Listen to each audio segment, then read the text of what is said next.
Today is Thursday, September 23rd, 2021. Coming up on Roland Martin Unfiltered, streaming live on the Black Star Network. More pressure being applied to President Joe Biden's administration dealing with the Haitian migrant crisis. You got his Haitian envoy resigns in protest, blasting the American policy. You have the Congressional Black Caucus demanding answers. We'll be joined by Congresswoman Frederica Wilson and also Congresswoman Yvette Clarke. You also have black activists right now gathering supplies in Dallas, traveling to Del Rio, Texas as well. You also have the Haitian government also saying, hey, slow down the deportations so they can also have time to catch up. Folks, we got all of these areas covered, and Press Secretary Jen Psaki taking tough questions from black journalists at the White House. We got it all broken down. We have it for you right here on Roland Martin Unfiltered. Also on today's show, Black and Missing. Mainstream media all of a sudden discovers missing black people. They're the damn problem because they've been focusing on missing white folks. We will talk with the family of one young man who has been missing for quite some time, and also some horrible news. Another brother, Jelani Day, his body found today in the Illinois River in that state. During closing arguments during the R. Kelly trial, R. Kelly's lawyer compares the singer to Martin Luther King Jr. What the hell is that about? Also, more of the life and legacy of Melvin Van Peebles. We'll hear from filmmaker Nelson George, also filmmaker Michael Schultz, who directed Car Wash, and a heartfelt video from his son, Mario Van Peebles. It is time to bring the funk on Roland Martin Unfiltered, streaming live on the Black Star Network. Let's go. He's got it. Whatever the miss, he's on it. Whatever it is, he's got the scoop, the fact, the find. And when it breaks, he's right on time and it's rolling. Best believe he's knowing. Putting it down from sports to news to politics. With entertainment just for kicks, he's rolling. It's on go, roll, roll, y'all. It's Roland Martin, yeah. Rolling with Roland now. He's funk, he's fresh, he's real, the best, you know he's Roland Martin now.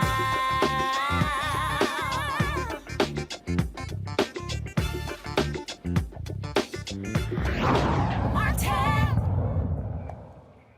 Far too many weak answers coming from the Biden administration as it relates to the Haitian migrant crisis happening on the Texas border. They continue to deport folks. They also are having more challenge them on their policy when it came to Border Patrol using horse reins to whip those individuals. The cops involved placed on administrative leave, but also what is America's policy in the treatment of Haitians? Why do we see a continuation of Haitians being treated far differently than Afghan refugees or even Cubans? We got comprehensive coverage on today's show. Joining us right now is Congresswoman Frederica Wilson out of Florida. Congresswoman, glad to have you on the show.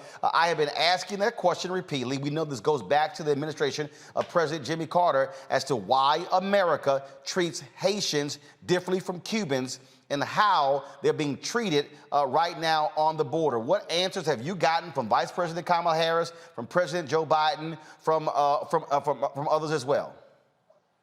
Well, it is very clear, and it has always been clear, that there's a difference between the way they treat all black immigrants versus white immigrants. So there's racism at the border. It's always been there. And as the Congressional Black Caucus moves forward, we're trying to address that.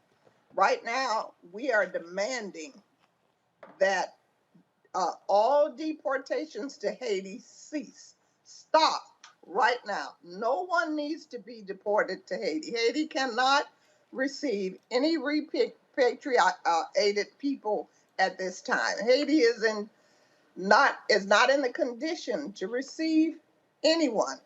And I see them moving people now on the airplane, going back to Haiti. Many of them do not even know that they're going to go back to Haiti. They have not just left Haiti. They have just left Chile. They've left other Central American countries. And some of them just speak Spanish. So this is 10 and 15 years ago, and they're repatriating these people to Haiti, and it must stop now.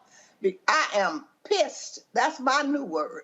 Pissed beyond my reservation. I am stunned that we are experiencing this under a Democratic president. This makes no sense. Now, you see the continuation of the policies of Donald Trump when it comes to Title 42, the usage of that. President Biden, then, we was running, said he was going to be treating Haitians more humanely. What the hell happened? Well, it is my understanding that this surge came as a surprise. They were not prepared for the surge. They were not ready for them as far as shelter, as far as food, as far as water, clean water, sanitation. They just came. And what is going on? There is a cottage industry of criminals who have created this, I guess you would say, misinformation across the Western Hemisphere saying, you see, the Afghans were let in. They have opened the border. Just come, pay us. We will bring you. And so these people, the money that they have saved, and they were sending it back to Haiti, they're using that money to travel with these people to the border. So they're being hoodwinked to think that the border is open. However, now that they are there, this has turned into a humanitarian crisis for the United States. The optics around the world is not good for the White House. So they need to solve this problem today. And it begins with stabilizing Haiti. You cannot deport anyone back to Haiti or anyone to Haiti without stabilizing Haiti. And they have not done that. So they need to give these Haitian nationals an asylum hearing, a date, carry them through the process. And if some of them are wearing ankle bracelets, it is my understanding. Some we have welcomed here in Miami, but it's still not enough. So we're asking the faith-based community to reach out, to offer them the ability to be their sponsors, because I believe those who have sponsors, they're allowing them to be released in the United States and giving them a court date. They have separated the children and put them on the Health and Human Services, because unaccompanied children have other guidelines that they're under. Who they are repatriating are Black men who we need here in America.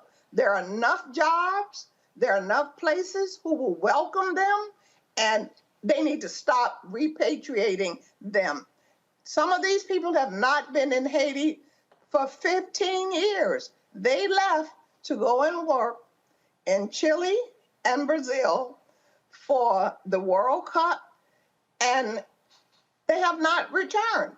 So when those jobs dried up, there was racism in Chile, racism in Brazil. So they didn't have any jobs. And when they began to get this information that they could come to the United States, the border was open, they started on this trek, and it's 4,000 miles from Chile to the border where they are. So this is a crisis. It's a humanitarian crisis, and it has to be solved today. One of the things that we have not heard, I'm going to play a little bit later, Yamisha Sindor of PBS was asking Jen Psaki, why haven't we heard President Biden on this? This is one of those moments where, this has been going on for quite some time. We've been reporting on it every single day. We've asked the administration every single day, send someone onto this show to explain what's going on. They have not done so thus far. And so is it a time for for President Biden, not Press Secretary Jen Psaki, not Vice President Kamala Harris, for President Biden to come out and speak to the nation, speak publicly on this? When the president of Haiti was murdered, I requested that the president have a fireside chat with the people of Haiti. That was long before this. So now that coupled with that, the earthquake, the hurricane, and this deportation debacle, definitely it is time. It's long overdue. All right, Congresswoman Frederica Wilson, we certainly appreciate it. Thank you so very much for joining us.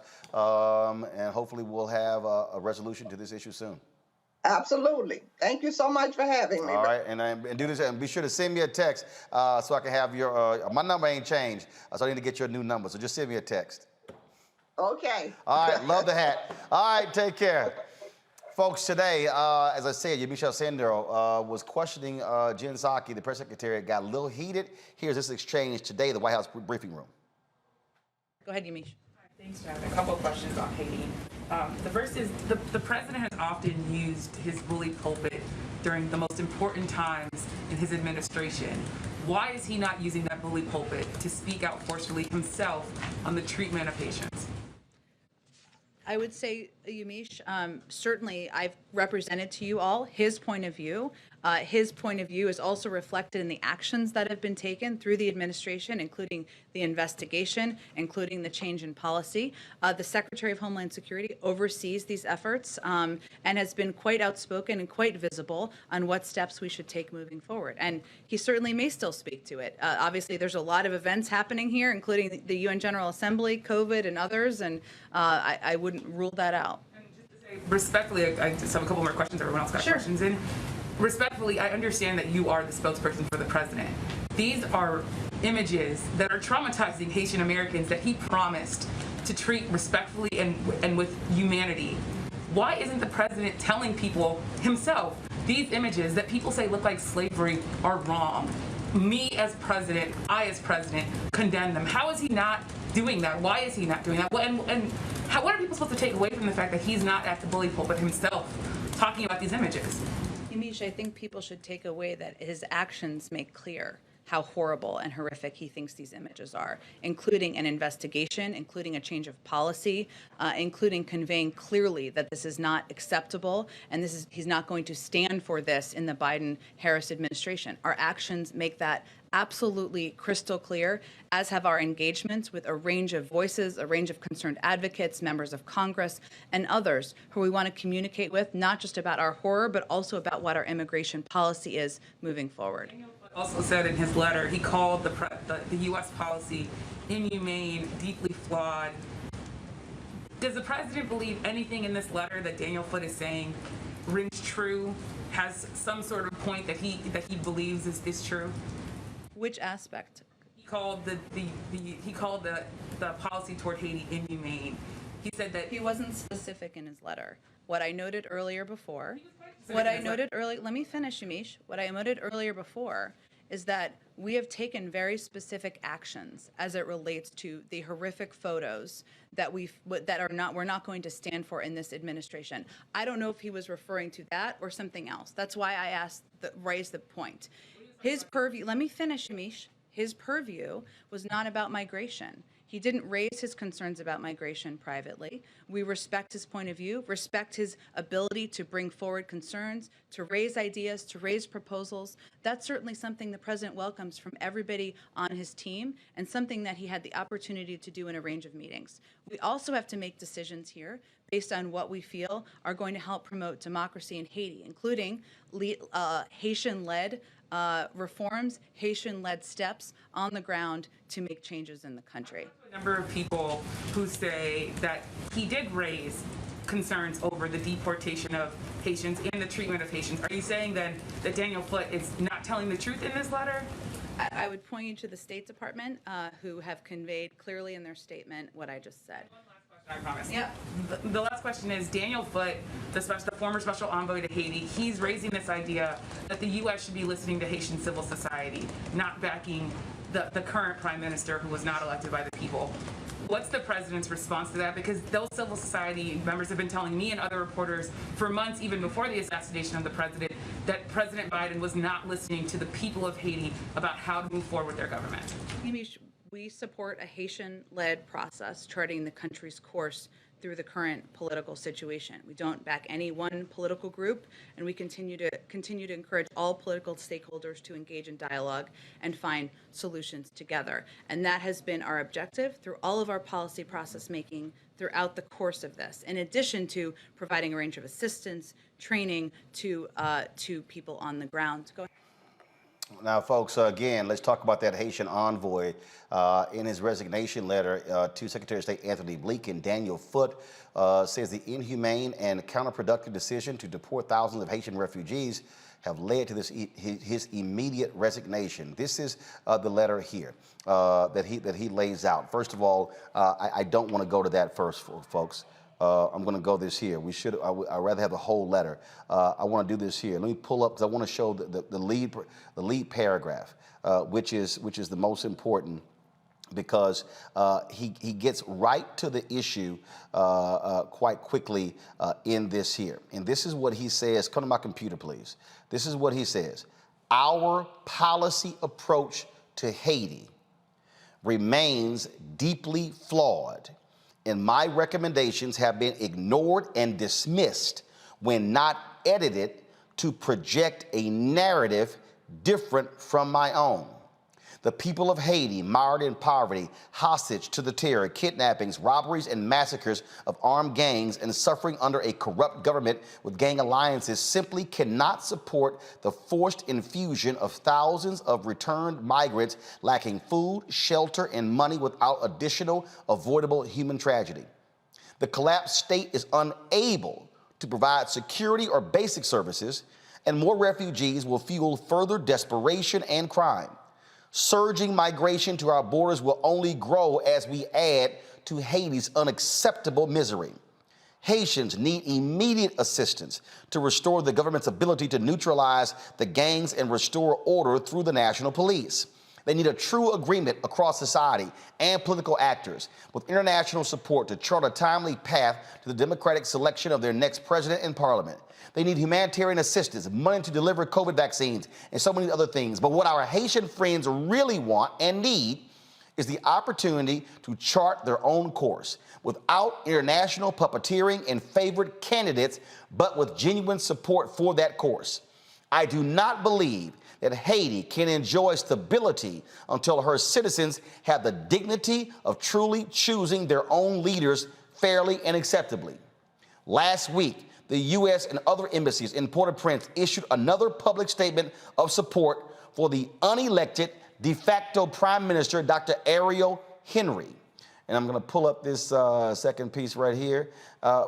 He said, as interim leader of Haiti, and have continued to tout his, quote, political agreement over another broader earlier accord shepherded by civil society. The hubris that makes us believe that we should pick the winner again is impressive. This cycle of international political interventions in Haiti has consistently produced catastrophic results.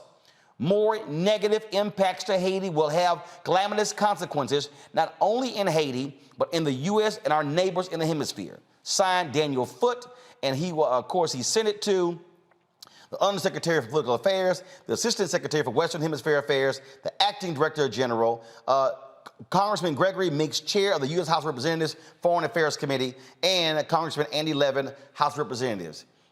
I've seen a lot of resignation letters, Dr. Greg Carr, but very few have been that blunt in resigning in protest from the State Department. Well, it's always good to be with you and with everyone on Thursdays, Roland, weekly. But, you know, this is a particularly heavy week. And another reason why Black Star Network is so important. This story is going to be covered a lot of places, but it won't be covered anywhere like this. Daniel Foote basically is a traitor.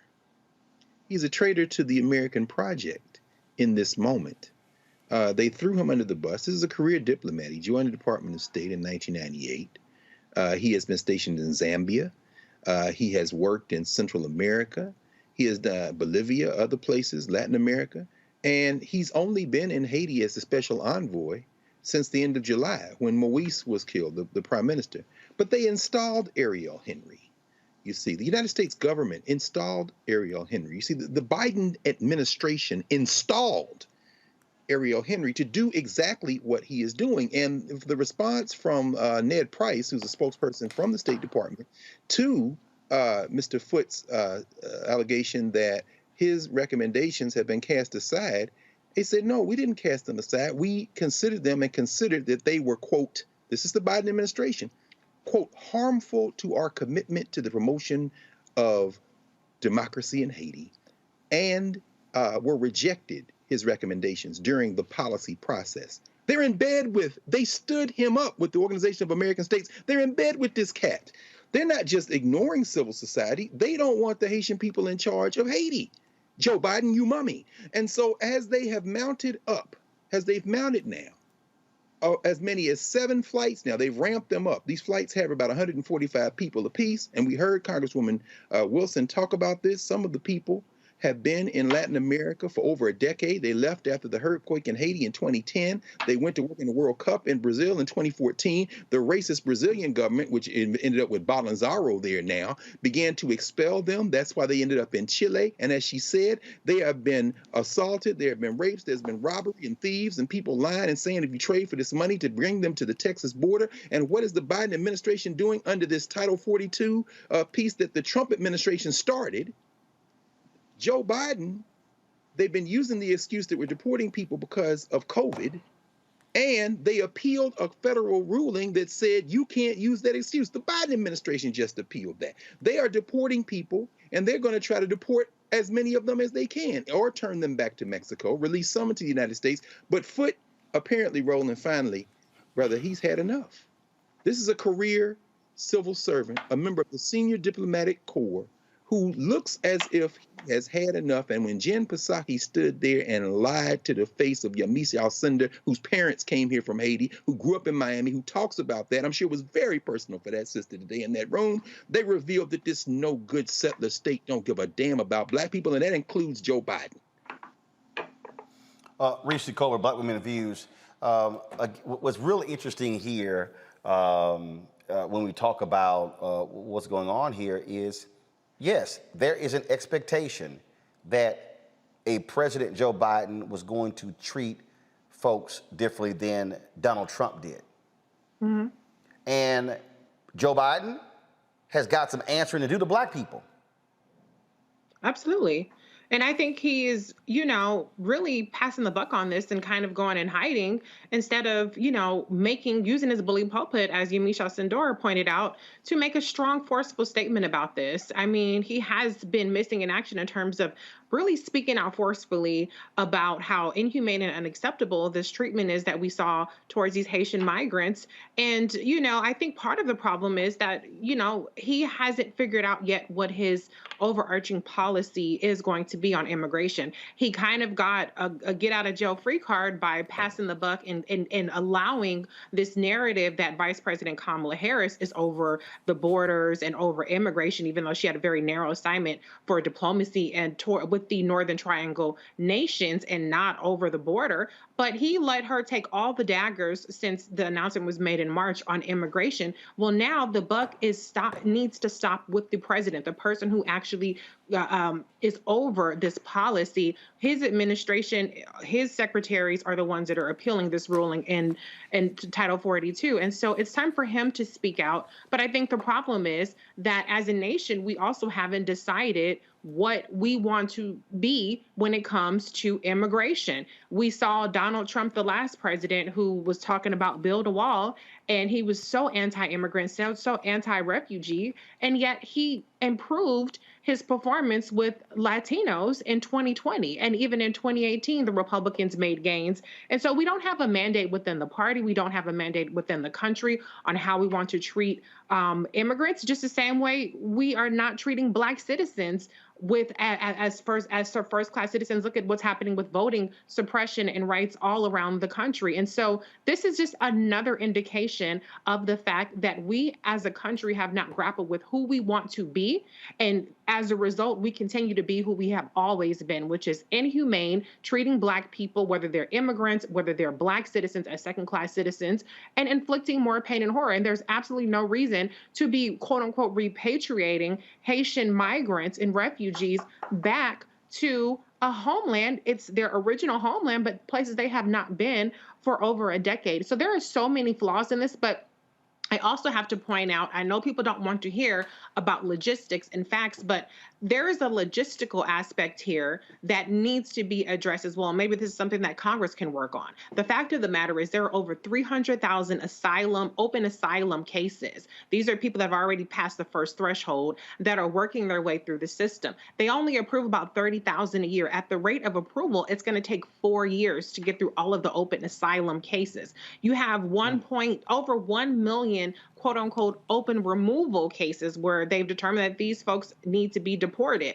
And there's a huge backlog with that. So we have an immigration system that is completely broken. Even if you don't even take into account the racism and the disparities with how different groups are treated, there's still a very, very broken immigration system that has to be fixed and has to be addressed so that people who do come here can be processed in an orderly fashion instead of there being chaos and instead of them saying, well, look at the optics of a bunch of 10,000 people under a bridge. We need to solve those optics instead of solving the humanitarian crisis that we're dealing with. So this is a very layered issue. I don't have the expertise to talk about U.S., Haiti, government interfering and all that nature and all that stuff. But I will say that this is a very layered thing, and it's an emotionally charged and traumatic thing that we're looking at.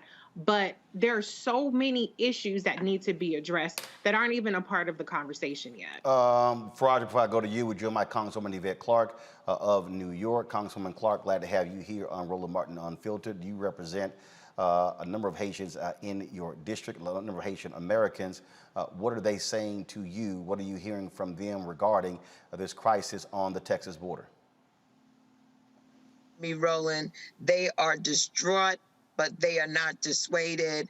They are energized to do whatever they must do, what we must do to make sure that, one, there's accountability with the Department of Homeland Security and Border Patrol, but two, most importantly, that the Haitian migrants are given the same due process that all other migrants seeking refugee status, asylum in the United States are afforded. We are very focused. Of course, it is a traumatic thing to watch people of African descent, Black people, Haitian people treated in the way that we have seen. We know that this migration is a culmination of a number of very complex situations, and it is up to us as Americans to stand up for the creed that we are accepting of all people in our nation, that asylum is something that has been at the heart of who we are as a people. So my constituency, while disappointed, while very just angry and distraught over what has transpired, are energized to make sure that there is justice at the end of the day. This is, of course, Democratic administration. Bottom line is, if this was Donald Trump, folks would be raising holy hell all up and down. As far as we're concerned, there's no difference. How these Black migrants are being treated is wrong, and President Joe Biden needs to say something. He needs to be seen speaking. We've heard from Vice President Kamala Harris. We've heard from Press Secretary Jen Psaki. We've heard from CBC members, Congresswoman Joyce Beatty, the chair, and so many others. When is he going to say something that speaks to this issue? Because he pledged to treat migrants humanely when he was running for president. Well, now he's in the office. Well, it's my hope that he's hearing the outcry of the people. Certainly, we went to the White House to make it plain to them, we being members of the Congressional Black Caucus, me being the head of the Immigration Task Force, co-chair of the Caribbean Caucus and co-chair of the Haiti Caucus in the House of Representatives. I've made it unequivocally clear that what we have experienced as people of African descent was amplified in terms of the marginalization and brutality against Black bodies that we witnessed with these Border Patrol agents. We have asked that these Border Patrol agents be held accountable, and as far as I'm concerned, that means dismissed, and that there are a whole host of other actions that need to be taken by this administration. So we recognize that this was a digression that can be overcome. Right now, we've asked for the halt of any more repatriation of Haitian nationals back to Haiti. And again, that there be due process for those who are seeking refuge and asylum in the United States of America. I've seen the administration begin to move in that direction. I'm holding them accountable each and every day. As you know, we want accountability, we want transparency, and most of all, we want our people to be treated with human dignity. Congresswoman Yvette Clarke, we certainly appreciate it. Thank you so very much for joining us. Thank you for having me, Roland, and thank you for being on top of this issue, as I know you would have been.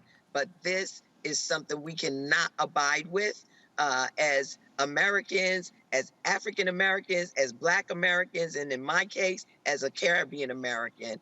This strikes at the heart of who we are as a nation, and this will not be the final word. There's much more that needs to be done, not only for these migrants, but for the island nation of Haiti. And I intend to be on the front lines and leading that charge. So thank you once again, and I appreciate the attention you're giving to this issue, Roland. Thank you so much. I appreciate it. Thank you so very much. All right, Faraji Muhammad, your thoughts on all of this. It is certainly increasing. It's a problem. We're seeing this all across. We're seeing, of course, activists work to pull together resources. They're doing that in Dallas as we speak. We're going to try to get Tamika Mallory, Reverend Freddie Haynes on the line as well. They're going to be driving supplies and resources down to Del Rio. I saw Pastor Jamal Bryant and others are going to be heading down there as well. Biden administration has got a problem, and I don't know who the hell is advising them, but they better fix it real quick. Oh, no doubt, Brother Roland. And this is why it's important for us to even have this conversation, because one of the big questions I was going to, would ask any Black political leader, whether it was Representative Wilson or Congresswoman Clarke, is what should the average Black American do right now? What should be done? Because I see Jay Morrison, other folks are talking about hitting the Del Rio. What about those of us at home? How do we help? How do we support? How do we get involved? How do we offer our, our services or whatever that can be done? I think that's a big question for us to create the sense of camaraderie, brotherhood, and sisterhood among the people. But the other thing I think is very interesting too, Brother Roland, is the fact that AP News reported this, that the criteria for deciding who is flown to Haiti and who is released in the U.S. are a mystery. According to the AP, they said 2 officials said single adults were a priority. And they said that if previous handling of asylum seekers is any guide, the administration is more likely to release those deemed vulnerable, including pregnant women, families with young children, and those with medical issues, and exempt unaccompanied children from expulsion flights on humanitarian grounds. Now, that's based on the previous policy. But that's not determining, that doesn't speak to where we are at the present moment. And I love what Reese had said in terms of where we are in this country on immigration. We know that there is a deep, deep level of racism when it comes to immigration in this country that we afford to white immigrants and migrants versus Black immigrants and migrants. And I think that's the problem. I think that's the problem. But we can't talk about that longstanding issue right now because we got thousands of people living under a bridge in Texas. So we have to ask the questions, why isn't there a criteria? What should the criteria be at this point? Press the president, as folks have been saying, continue to get people involved. But I really would love to see our brothers and sisters down in Texas, see what kind of support can we give them. And I'm talking about those who are in Houston, those who are in other parts, your hometown, Roland. I mean, what can we do as a people on this side of the conversation, how can we be supportive in this effort? Well, first of all, those things are happening. I mean, literally, as I'm sitting here, as we're talking to folks and going through this, give me 1 second. I'm literally texting Linda Sarsour, Reverend Freddie Haynes, and Tamika Mallory with, of course, Until Freedom. What they are doing they're having me supplies. First of all, pulling together supplies and resources. And one of the things that Linda just said is we now have an 18-axle truck that we don't even know what to do with, plus the first truck we had. People, she said, people were just waiting for folks to tell them how to help. So that's happening. But the issue that, of course, that you're going to have is if people all of a sudden just start sending stuff, you got to have a place to send it to. Right. Well, you can't. And so the problem here is folks are going down the Del Rio, but here's the first question. Are those goods, supplies are going to be able to get to the people? What do you do with it? And so you go down, what do you do? And so it's the same thing when you get the earthquake. Our whole deal was we will tell you where to send stuff, but it's got to go to the right place. Greg, go ahead. No. I'm just rolling to the point. And I am equipped to have this conversation about U.S. interference in the policy of Haiti and the government. And all these things are true at the same time. There isn't a broken immigration system in this country, particularly since 1965, the Immigration and Naturalization Act. What there is a determined attempt to curate who gets to come in this country and who doesn't. Mm-hmm. It's not broken.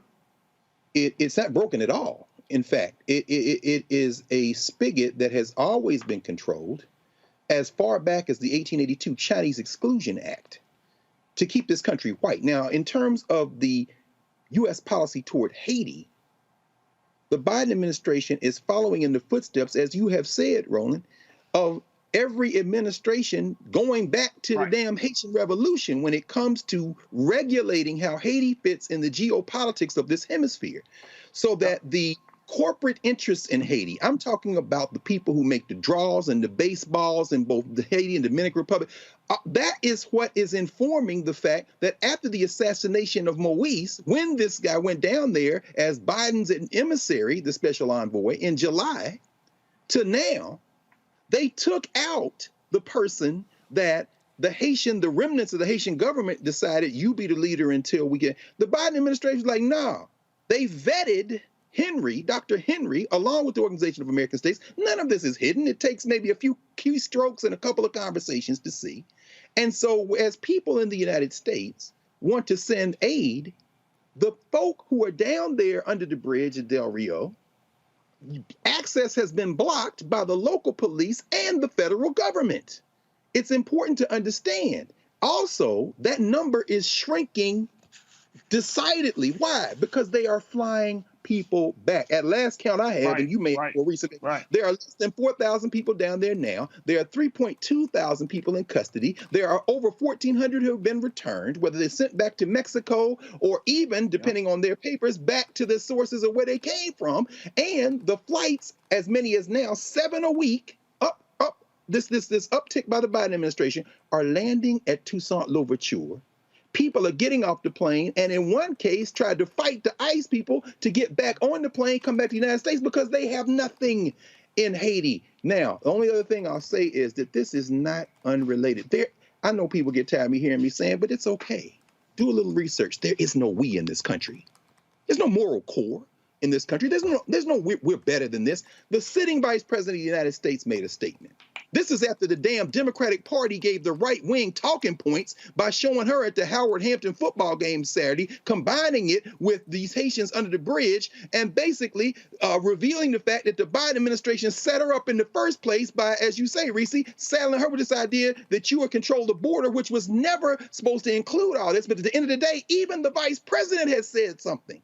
Right now, we are all Haitians. One of the most encouraging things I've seen in this, and that I think we've seen in this, is that we have set aside all our little petty differences about where the black people come from, we continental Africans. Yeah. You heard Yvette Clark, you heard Frederica Wilson. We are all Haitians. And that cracker on that horse with that whip, bring it, baby. because your little country's falling apart. You're going to whip the right one in a minute. Y'all real close now. You're taking another step closer to the dissolution of this settler project. There's nothing broken in this country. There's nothing broken in this country. This is an anti-Black project. And we're seeing another example of it today in Texas. Well, when you talk about how this view of whiteness, and I've told y'all about this white supremacist Charlie Kirk, big-time Trump person. Listen to what he said about what should be happening with the border dealing with Haitians. Listen. Of course, that's a lie. We know that's not true. You have pictures of people that have pieces of paper that says, please help us. I do not speak English. What bus do I need to take? Thanks for your help. As they get released into the interior of the United States. Bill Malhusian is saying they are releasing entire family units into the United States. Now, some people are saying I'm being too harsh on Texas. Well, Texas, whether they like it or not, are front and center, smack dab in the middle of the great question of our time, which is, who runs the country? What do you do when you start to have a apathetic tyrant, now apathetic when it comes to immigration law, but very engaged when it comes towards forcing vaccinations? What do you do? I know so many amazing patriots in the great state of Texas, and I love Texas, that have been waiting and are willing for this moment. Deputize a citizen force, put them on the border, give them handcuffs, get it done. Sure, that's dramatic. You know what's dramatic? The invasion of the country. We're going to talk more about that. We're going to talk about how the other side has openly admitted that this is about bringing in voters that they want and they like, and honestly diminishing and decreasing white demographics in America. We're going to say that part out loud because so many people in the corporate media are afraid to talk about it. Charlie Kirk here. Check out the Charlie Kirk Show podcast. Be right back. No, Charlie, we aren't afraid to talk about what you white nationalists have been saying and want to do because we've been calling that out. First of all, let's just be clear. You can't blame what's happening with decreasing white folks on migrants. Y'all the ones who stopped screwing.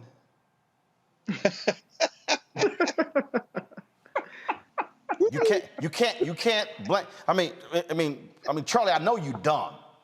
I mean, I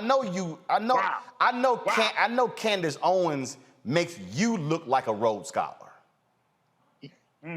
But let me just show you a couple of things here, Charlie, that probably you had know nothing about because aren't you also like a college dropout, just like Candace? Let's see here. We're going to type in here. Go to my computer, please. Declining white birth rates in America. What comes up? Right here.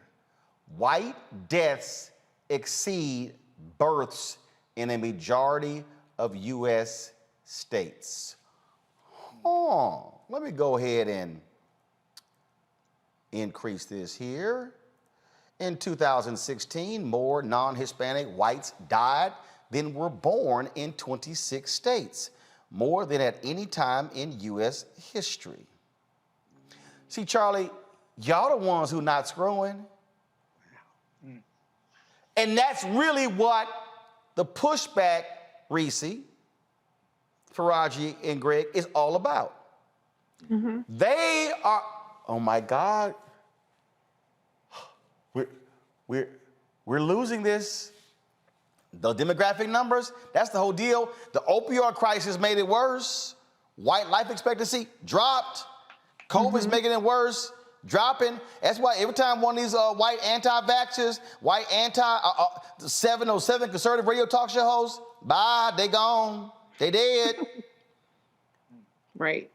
That's what's going on here. And so what they're doing is taking it out on people of color. And the problem is that President Joe Biden and too many Democrats are so scared of Republicans. Oh my God, they're criticizing us over immigration.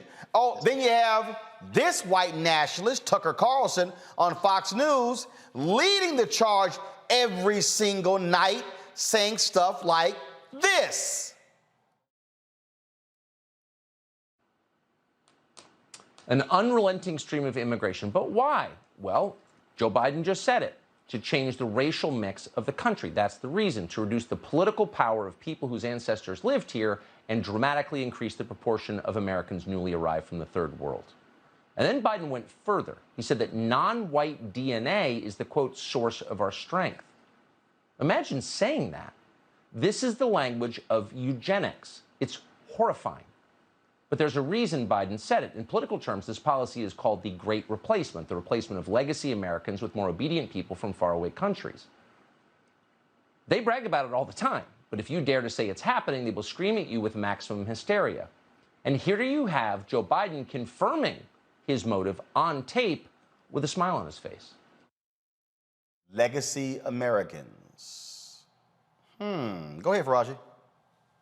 What is he talking about? I'm blown away. I'm blown away by this whole thing. But, I think that, this whole idea that this is a mass, as Tucker Carlson saying, mass movement to decline the white population, this is straight out of something, this is white paranoia, this is white fear, because America is coming to a reckoning, and this whole country, this whole world is coming to a reckoning that white supremacy is dying, and you're seeing people rise up. No. That's a mistake we make. White supremacy is not. No. White supremacy is not dying. More whites are dying. That's a difference. No. And here's why I say white supremacy is dying. The belief in white supremacy is dying. That is, people are starting to rebel against that idea of this. Black people, brown people across this country, across this world. Here's the no. See, no. Got to correct you, my brother. Here's why. Go ahead, Here's why. By 2043, okay, America will be a nation majority people of color. But that's 53% Black, Latino, Asian, Native American, 47% white. The problem is you have an increasing number of Latinos who are identifying as white. They are identifying as white right now. No, hold up. Then you also have Brother Roland, you also have an emerging number of Latinos and Hispanics who are pushing for not an identification with white, but they want to be placed in a different category, in their own independent category. I'm telling you, here's the deal. We're seeing it play out in Texas right now. In the last election, you had some Texas counties that were Hispanic counties saw a 200 to 300% increase for Donald Trump over Joe Biden. Well, Sure. Follow me here. What I'm saying is this here. Reese raised the point earlier.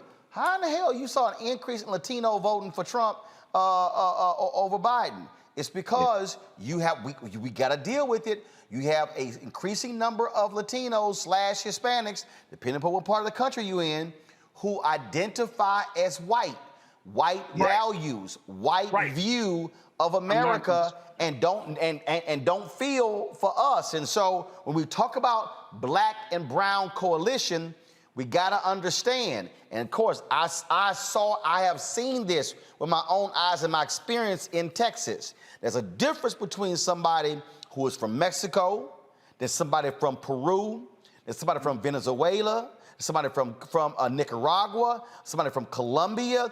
And so the values aren't the same. So you got some folks who come over here and like, no, I'm white. But for that contract and for college, I'm brown, but I'm white. So there's a dynamic at play here that we got to own up to. And I agree with you. I'm just simply saying that even with that dynamic at play, Brother Roland, the fact is people are tired of white people exerting their force, white people saying that they're better. That whole idea that white people should be in the leadership role, white people should be empowered, People are pushing back on that. We're seeing that literally every single day in this country. So what that other radio hosts and Tucker Carlson are afraid of is they're seeing their world going down and it's crumbling because the belief system that keeps this world up is flawed and is now being seen as a way to keep people as slaves rather than masters of their own fate. Greg, go ahead. No, I mean, yeah, I think a number of these things work in tandem. The real villain of this piece is the nation state. Anytime you begin to parcel out rights and resources based on where you came out of your mother's womb, in other words, the concept of citizenship, you then enter people in a version of the Hunger Games. So we'll have a majority non-white country, but white people will then become the largest minority group in the country. And what holds whiteness together is anti-blackness. The hope for this country, and I don't have very much hope for it, and that's okay because I have hope for humanity. We have to understand nation state is a recent phenomenon in world history. But the hope for this country would be to ultimately abandon race logics. Charlie Kirk, who I would love to meet at the border, if he had the manhood to screw his little courage up and grab a whip and join him, I would love to join him down there and have a nice little dialogue. It would probably last about maybe the seconds it would take for me to erase all his bridge work with my fist. But we know he's not going anywhere near the border, so that would never happen. Charlie Cook and Kirk and the youngish-looking Tucker Carlson know very well that what they're doing is rallying the only thing that whiteness together, which is anti-blackness. And they're doing it exactly as you said. This, to quote Francis Cress Welsing and others, the public enemy, the fear of a black planet. Now, at the same time, there is nothing, as you said, Roland, there's nothing binding those who speak Spanish together. So, as you said, that caravan that left Latin America and came through Central America over those thousands of miles Representative Wilson talked about included Venezuelans, included some Cubans, included folk from other countries in Latin America, in addition to Haiti, included Dominicans. Dominican Republic and Haiti absurdly on the same island, but they were divided by a white nationalist project, this international, notion of whiteness. But the reason I'm bringing it all together is once you reach the United States, you acquire, if you can get it, a version of enhanced humanity that we call citizenship. This is the problem. It's not just a U.S. problem, it's a global problem. Once you become or have access to American citizenship, you will do anything to preserve it, maintain it, and extend it because it comes at the expense of other people in the hemisphere and in the world who have citizenship in these other imaginary places we call nation states. So you will have Cubans, white Cubans for sure, but increasingly non-white Cubans who will say, if my citizenship will be preserved by voting this way, I will. It isn't just values, although a lot of people who speak Spanish are Catholic. If you are in Texas, as you've just told us, you don't even have to be a white Hispanic, so to speak. You could be a Hispanic who thinks it will benefit me if I can get to point the finger at somebody else and thereby get them to stop looking at me. This is the zero-sum game of race. And so what we're seeing now is a tipping point. We're in a country that never had a we. It isn't a nation. There are many different people in the borders of this nation state negotiating for themselves and the groups they come from to avoid last place, to use the work of the anthropologist Randy Mattori.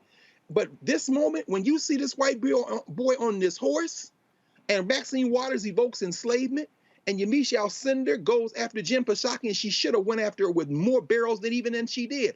When Kamala Harris, who we can debate policy decisions, comes out and speaks as the sitting vice president, and the president of the United States is silent because he is still chasing them three imaginary white voters who are not going to return the Congress to the United States to the Democrats in 2022, and he's going to lose the election in 2024 because the white party is unified around anti-us, and we are not unified because there's no logic in this country that unifies the non-whites because we're all too busy trying to avoid last place. This thing is headed for a fracture. And the thing here, Reese, when it comes down to politics, and I asked, you're going to hear in a second when I talk with Congresswoman Karen Bass, Democratic Party, you think you going to hold on to the House and the Senate in 2022 without black people? Come on. Oh, Come on. They I don't know. Ron Klain, chief of staff. You might want to wake up. If I'm Susan Rice and Cedric Richmond, I'm walking to that Oval Office saying, "Say, bro, do you understand what you're doing? Yeah. No George Floyd Justice Act, no For the People Act, no John Lewis Act. This Haitian issue here. Oh, you asking for an ass whooping." Reese, go ahead before I go to break. Come on. Yeah, I do not look forward to 2022 and having to make the argument again, please vote like your life depend on it, blah, blah, blah, when we're back in the same situation of not having results to show for it and only being able to show that it would have been worse had we picked the other guy. So there has to be some sort of come to Jesus moment. There has to be a reckoning. The Democratic Party has to figure out its identity and stick with it on immigration. And that identity cannot be appealing to white nationalism. To the point about white supremacy, there are plenty of people who are foot soldiers of white supremacy that are not white. Tim Scott is the one who tanked the George Floyd Justice and Policing Act along with Manchin. We have the new Florida Surgeon General is a black man who just got rid of mask mandates and even quarantine mandates in schools. And so there are plenty of black people that we can identify that are foot soldiers of white supremacy. To Dr. Carr's earlier point about the we with black people on this Haiti thing, I think that the images are so jarring and they're so transferable from something that's specific to Haitian migrants experiencing and something that enslaved peoples in the United States and black people in the United States have experienced, that there is a shared trauma there. But I do have to point out that one of the most divisive and effective tactics that's been used to divide black people and degrade our political power is, I won't even name the name of the organizations, but y'all can fill in the blank. But they have used xenophobic descendants of slaves as opposed to immigrants. They've even been against and now people. all of a sudden they trying to sit here and cape for Haitian migrants. I'm like, sit y'all ass down.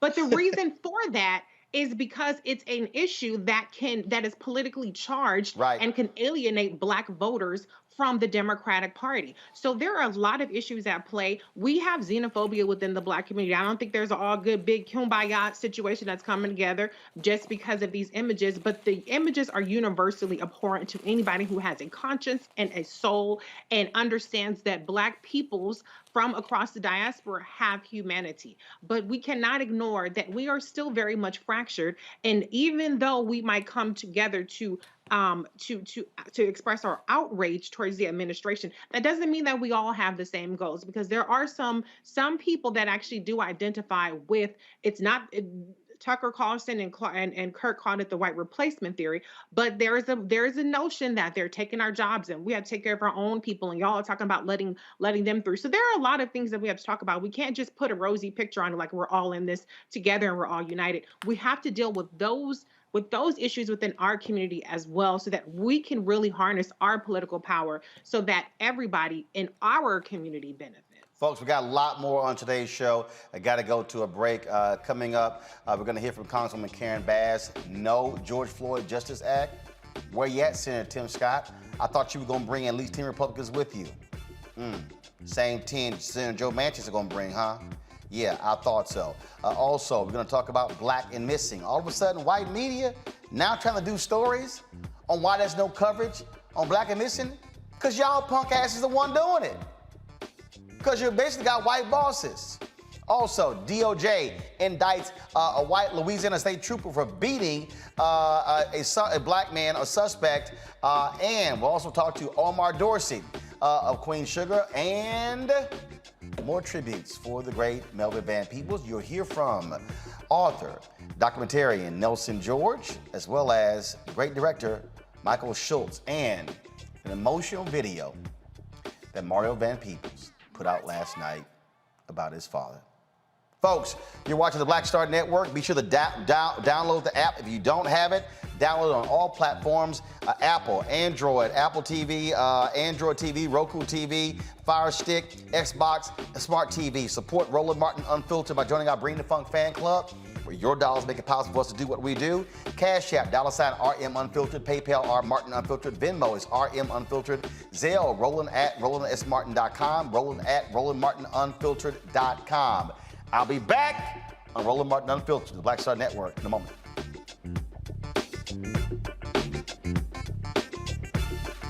I believe that people our age have lost the ability to focus the discipline on the art of organizing. The challenges, there's so many of them and they're complex, and we need to be moving to address them.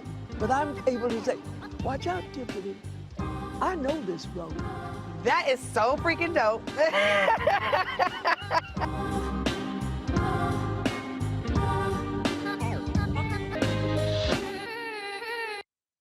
Time to be smart. Roland Martin's doing this every day. Oh, no punches! Thank you, Roland Martin, for always giving voice to the issues. Look for Roland Martin in the whirlwind, to quote Marcus Garvey again. The video looks phenomenal, so I'm really excited to see it on my big screen. Support this man, Black Media. He makes sure that our stories are told. See, this difference between Black Star Network and Black Media and something like CNN. I got to defer to the brilliance of Dr. Carr and to the brilliance of the Black Star Network. I am rolling with Roland all the way. Honored to be on a show that you own, a black man owns the show. Folks, Black Star Network is here. I'm real revolutionary right now. Roland was amazing on there. Stay black. I love y'all. I can't commend you enough about the platform that you've created for us to be able to share who we are, what we're doing in the world, and the impact that we're having. Let's be smart. Bring your eyeballs home. You can't be black-owned media and be here. You dig?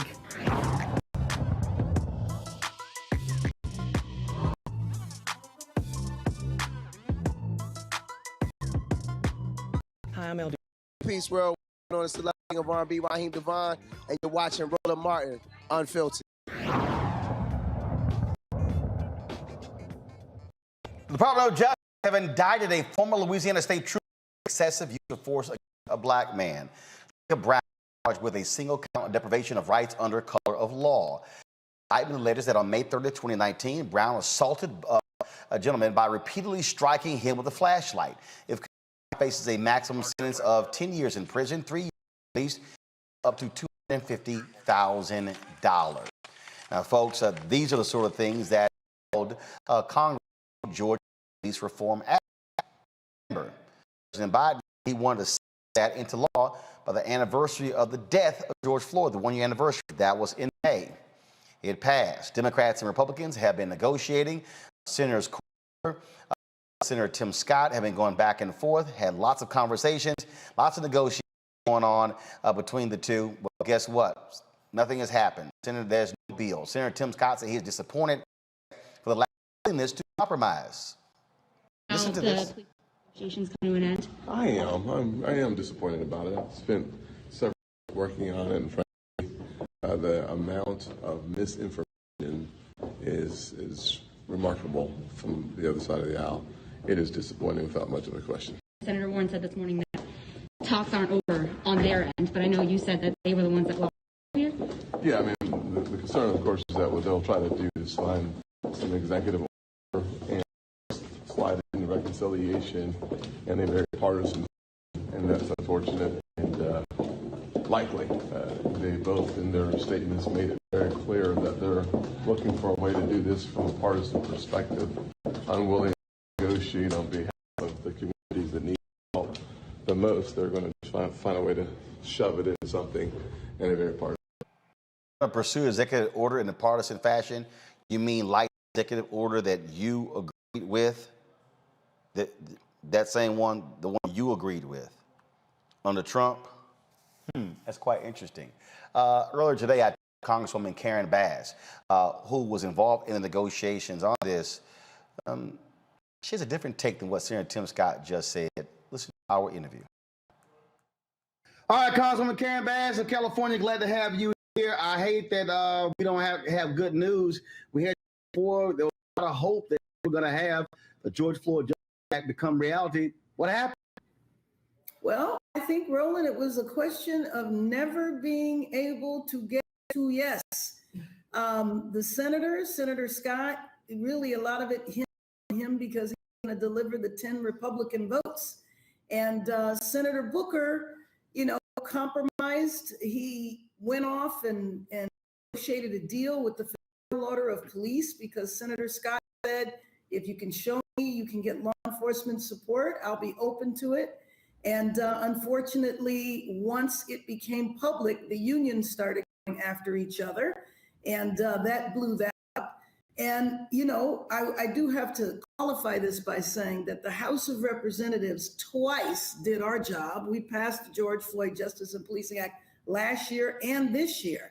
But I think Senator Booker just kind of threw in the towel yesterday because he felt that he could never get Senator Scott to say yes, even having compromised all the way down to the bone. So, look, there are a lot of us, frankly, who said we had no faith there were going to be 10 Republicans. Now, you had Senator Tim Scott and Senator Graham telling others, oh, they could bring 20, 25 along. And so the proof is in the pudding. Yeah, the proof is in the pudding. But, you know, Roland, I didn't have tons of faith. But when McConnell anointed Scott to negotiate the deal and said, whatever deal you negotiate, we will make sure it gets across the finish line, that was tons of reason for us to have hope. I agree. No. Let me be clear. First of all, making the effort to negotiate to get a deal had to happen. Right.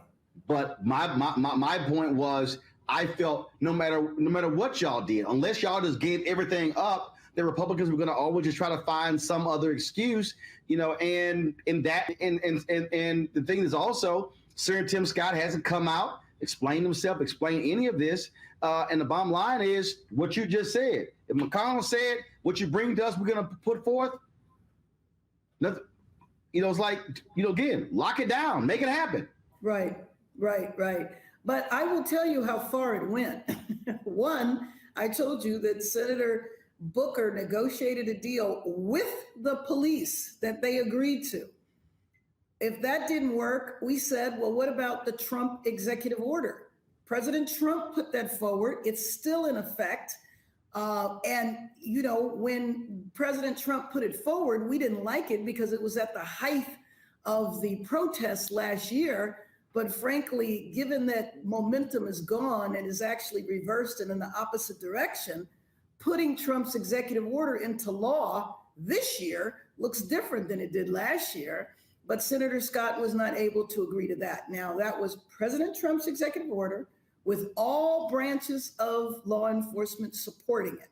And so if you can't even agree to what is already in existence, then at that point you have to say that this is over, which is what Senator Booker did.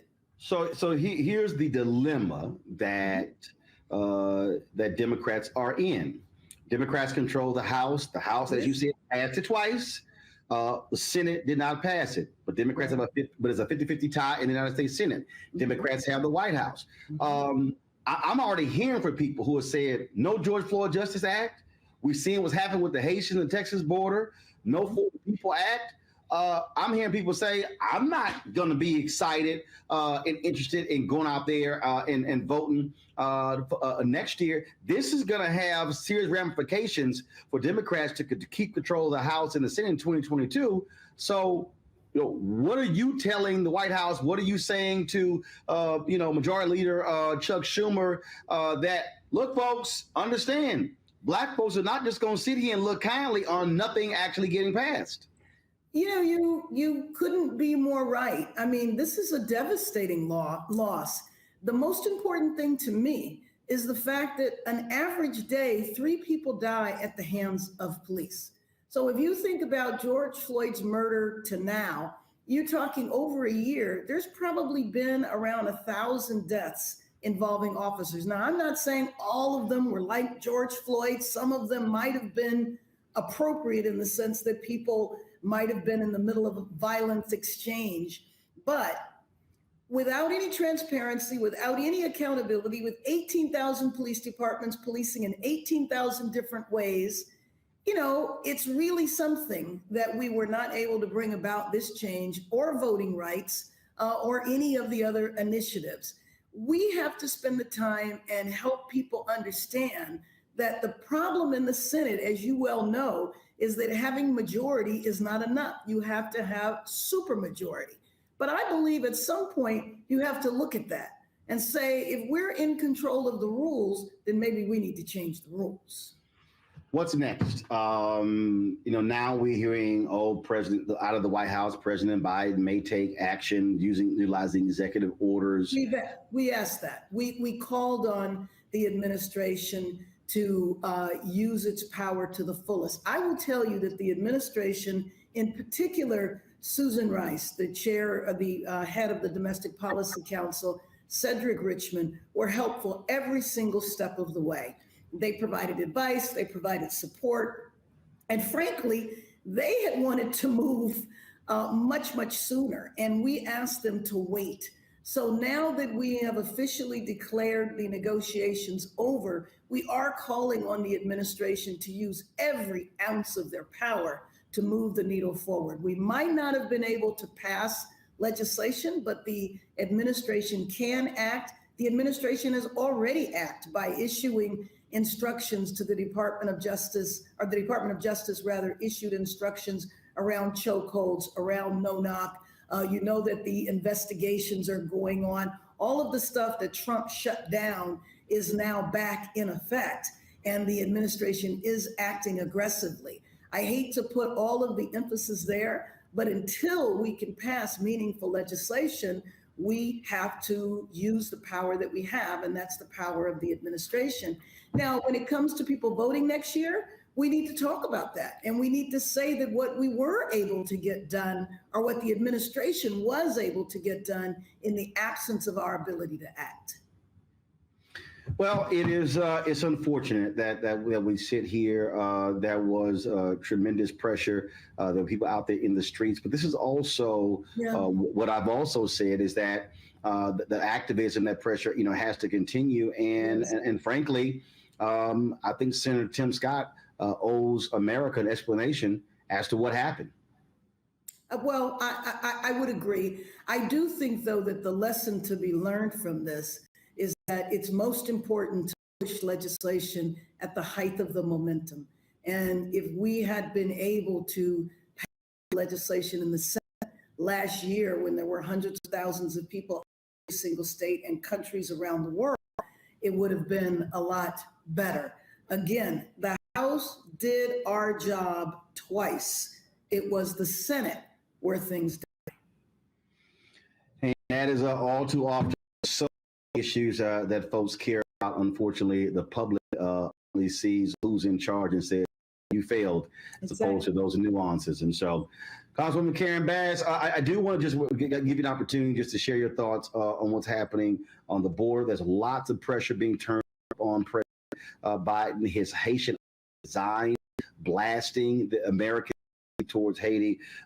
Just on that.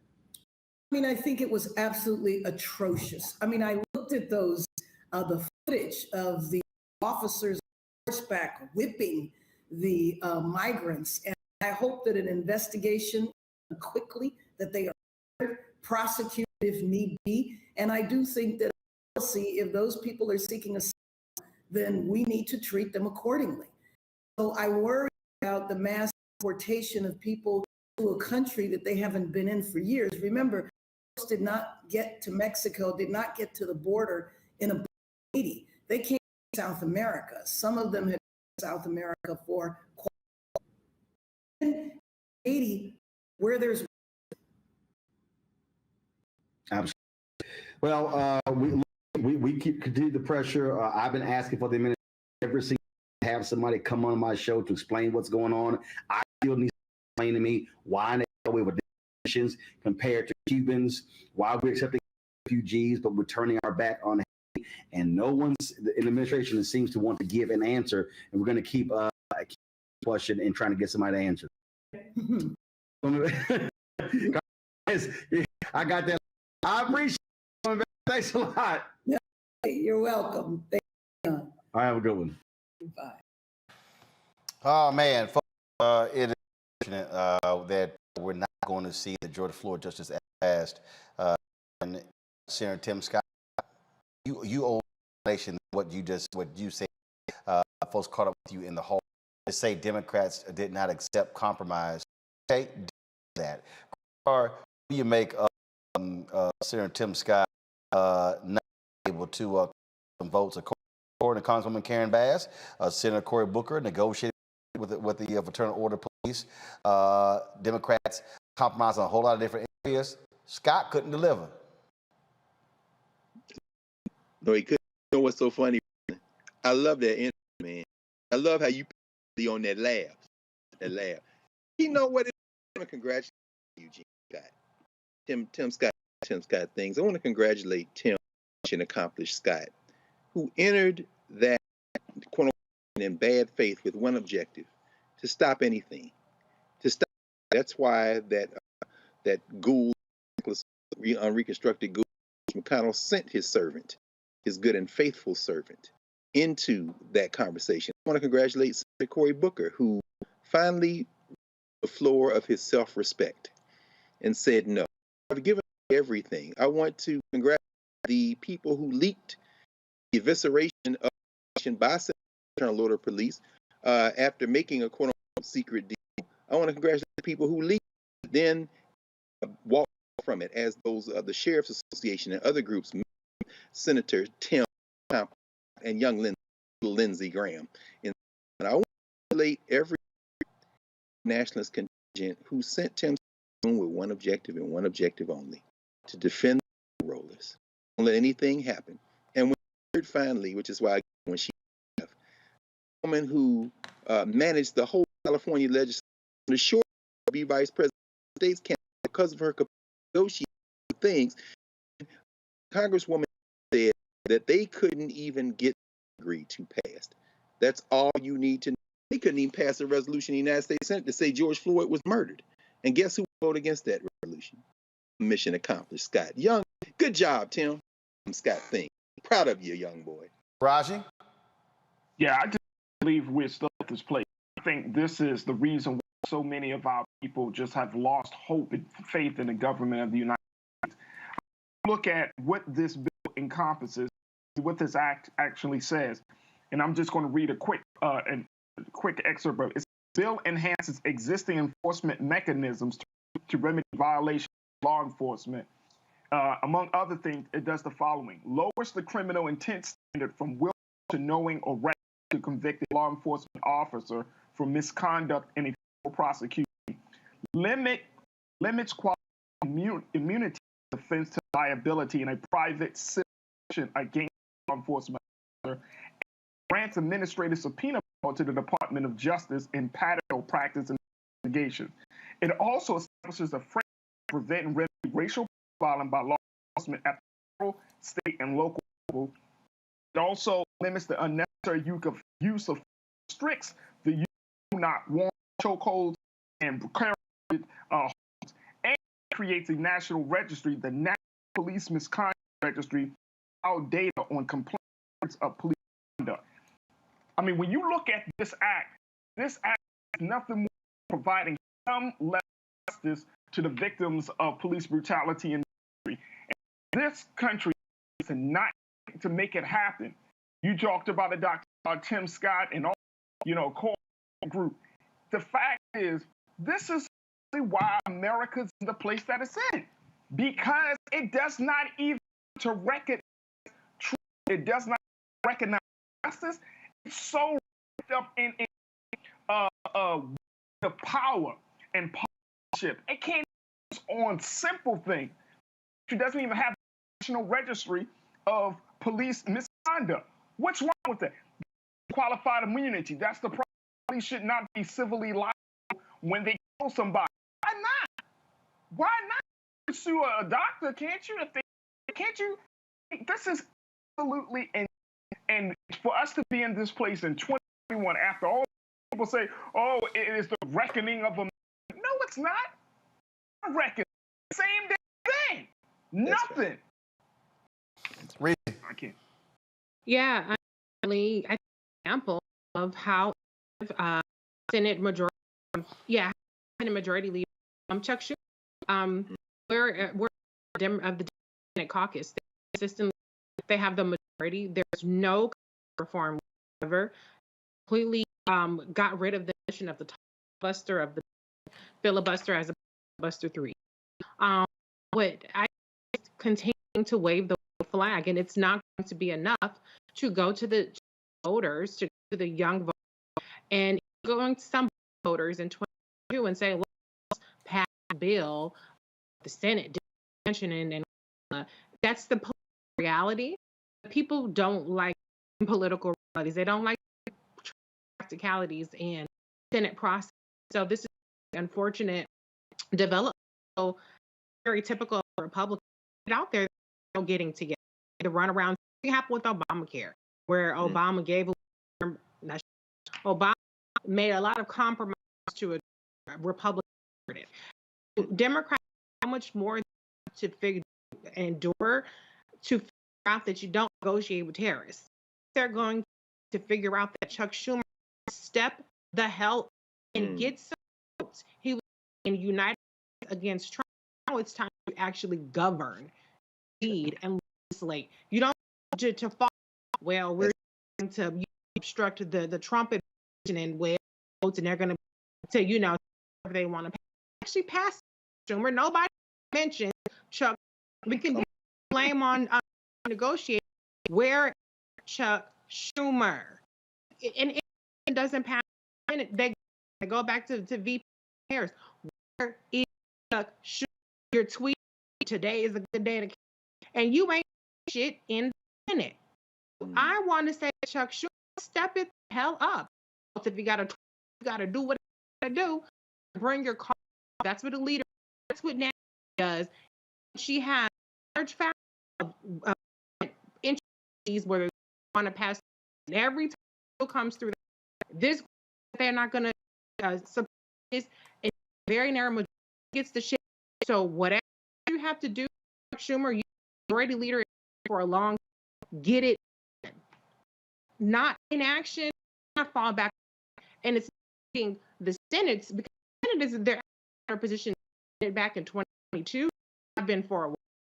It's going to fire Democratic Party if Chuck Schumer figure out to get some shit with votes. That's Vice President with the tiebreaker. Reese has to get some shit done. Man, Oklahoma was facing a recommendation from the state board of parole. Jones was death slaying Paul. Last parole board recommended Jones to be imprisonment. Jones awaiting the Kevin the recommendation panel. 18th. All right, folks, got to go to back. Missing detention on a white body was found in Wyoming. Massive coverage. All the media out. What's called that? The media that now they're facing the people who are in all with father of a brother who's been missing, who is trying to is yet to go. Also, the organization whose focus is on African Americans who come up missing. That is next on Roland Martin Live Network. Just about folk and justice.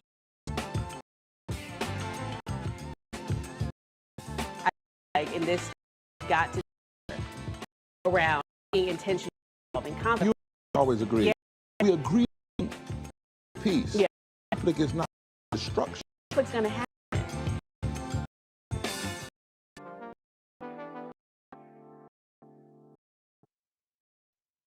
Them to be when we control our enemies, we win.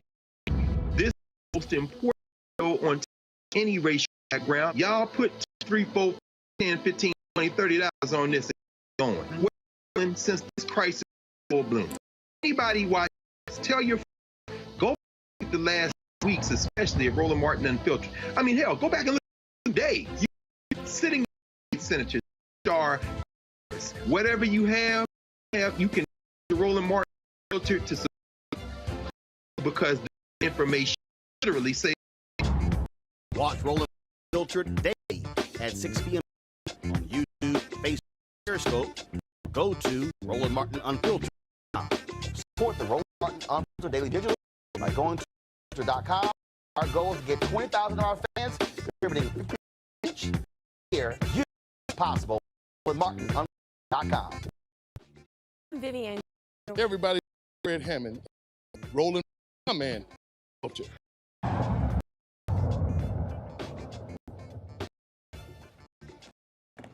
Folks, all the platforms we have used them to on who have missing.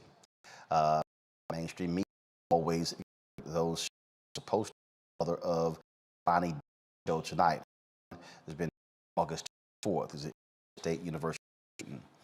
Today, a body found in DNA that it was in Jelani.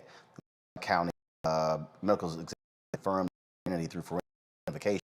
Indeed, the remains unknown and is pending further investigation. Again, Day was reported missing on August 25th in Bloomington, Illinois. Folks, thousands of people in America last year. There were 518 people reported missing in America. Percent of people, we make a calculation, and that's people of color. So not that 100% is, but the reality is this in issue 2022 persons of color were missing 100,467 were under the age of 18. Yet if you are black, you come up missing, you can forget about it, especially women. Oh my God, you have all coverage. Black and missing information. There are main reasons disparity in coverage. Minority children initially classified as runaways, so there's no Amber Alert. For missing minority, black and other minority adults, it is believed they have some association with criminal involvement, gangs, and drugs. Lastly, America is simply desensitized. They think missing blacks and other minorities live in impoverished conditions and crime is just a regular part of their lives. These reasons force families to do everything to get the word out their missing sons and daughters. Daniel Robinson, his not been seen. 23rd, geologist, the geologist giving a work site in his rent. His father, David, the co-foundation, join us right now, both of you. It is difficult for the story. One has been found. A case for Day. His mother, obviously shocked at the news today, processing that death, and part of the problem when don't get it out early on and lead these type of. Absolutely, it seems like there's just of urgency when it comes to our cases. So my heart goes out to Jelani Day's family, and I'm Daniel's. We've been highlighting the cases. You know, we can write along Natalie Holland, Chandra, Casey, and ACP, Elizabeth Smart. Can anyone missing black, or just one, who's missing in this and receiving media? And one led to mini-series, docu-series, and all. Absolutely, so sad, unfortunate. You know, we're not dishonoring these. We're trying to even the playing field. You know, such as Jefferson, Reed, Kia Jacobs. Those families deserve answers. The same amount of resource that was applied to this case. You know, we understand that not going to bubble up to the mainstream media, but more. Particular for everyone that it great chances of a reunion. These families, I know Mr. Roland, he's hurt right now. Mr. Roland, go to you now. Give us of your son. Was he working with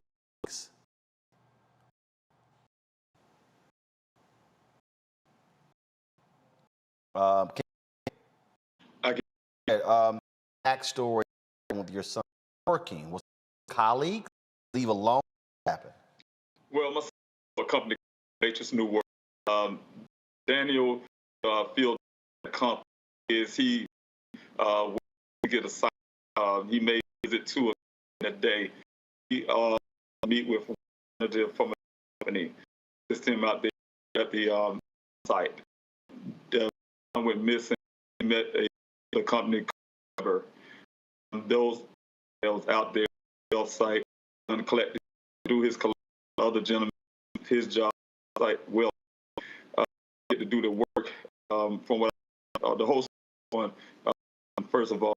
But according to that, son decided to early because of rain.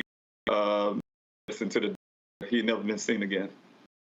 You said what city? Where was this? It's in Buckeye, Arizona. It's outside. It was on the side of Phoenix. He missing. When did he notify you one he was missing? It's roughly. I live in Columbia, South Carolina.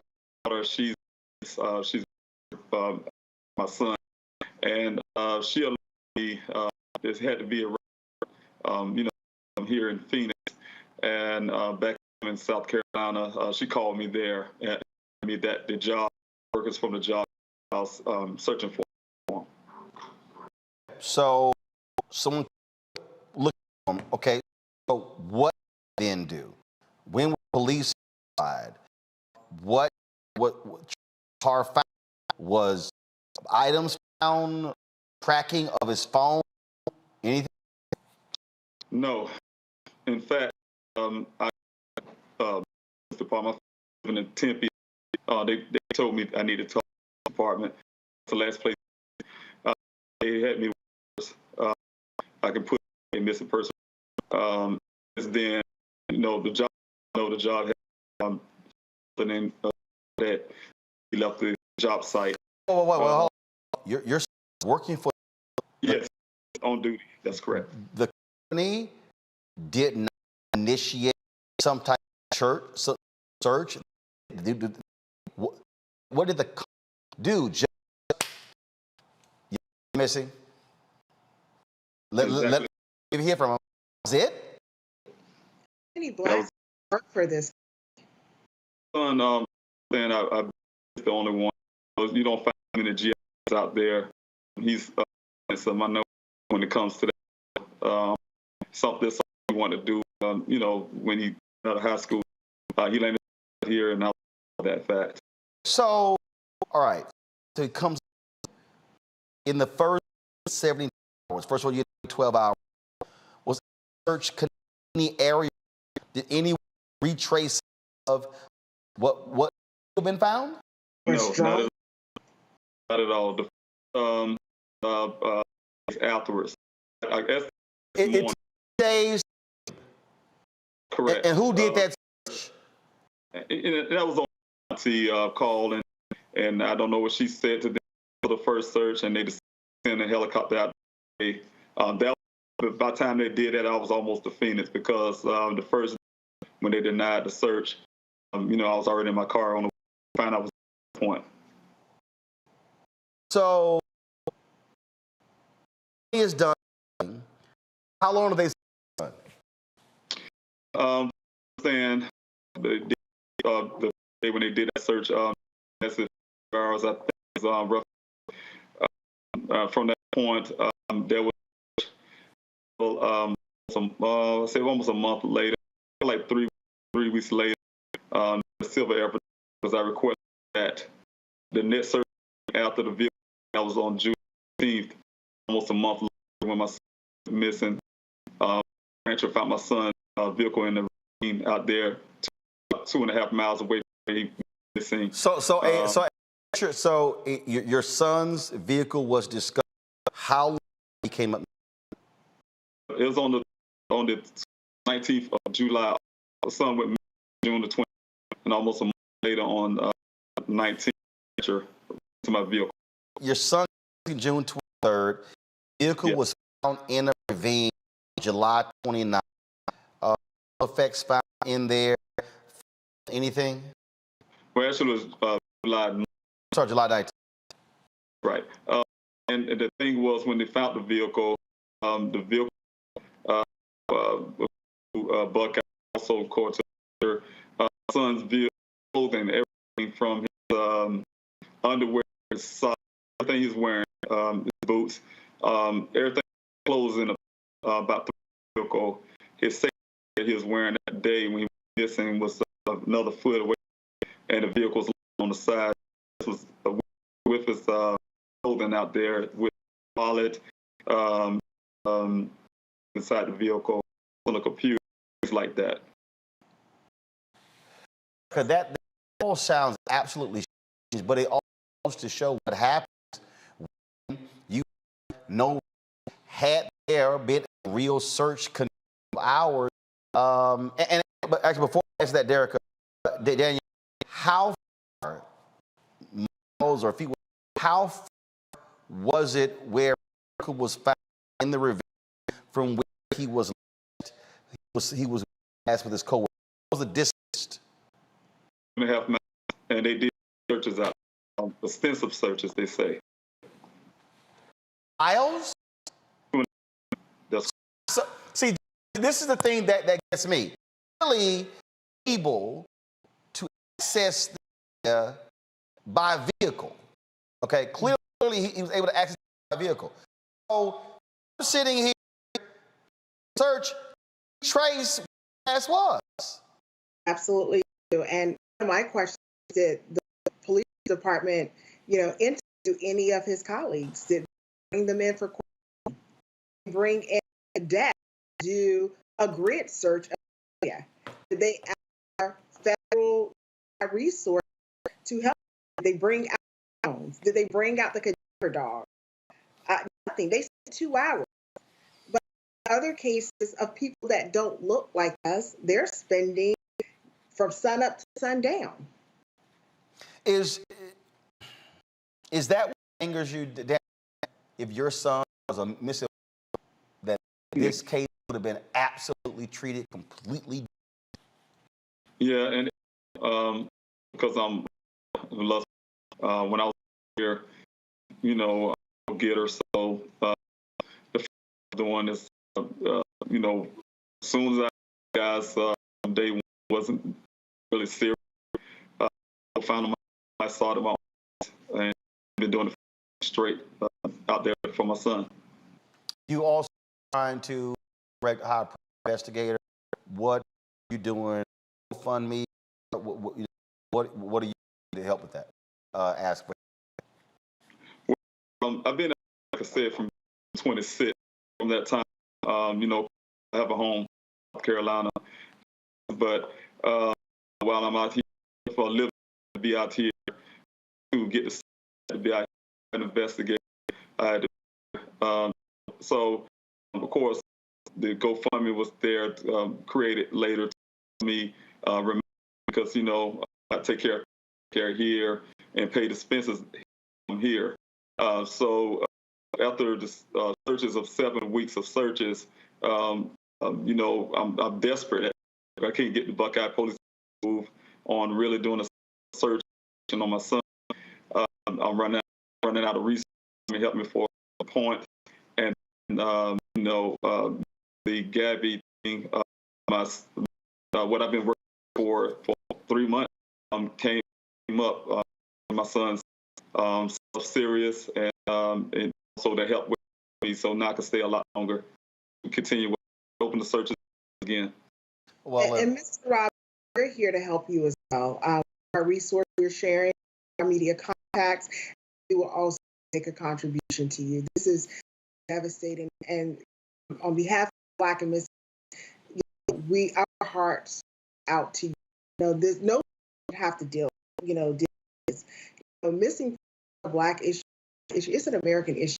We know that this is devastating. Not if Daniel is, if he's hungry, if he's got to walk, and that's how all these families feel. Why we have to make priority. All who are missing deserve that equality. That's right. We shouldn't have to fight for everything. Mr. Robert, get us that information. So share with 3 million followers, and we as well. Yeah, I really appreciate it. Thank you. Sir, I appreciate it. You answers that you absolutely deserve when it comes to your son, Derek. We also appreciate your work as well. Thank you. Thank you. Thank you. Panel, Greg, Reese, Faraj. Again, what is out is to see media writes about parity going, the same editor, the same white news director, the one who's a stories is the one who determines the white woman gets anybody. I mean, and what's crazy here is, it seems like in order for Black stories to get attention, they have to be, more acceptable, more upstanding Black citizens about a runaway, person being covered.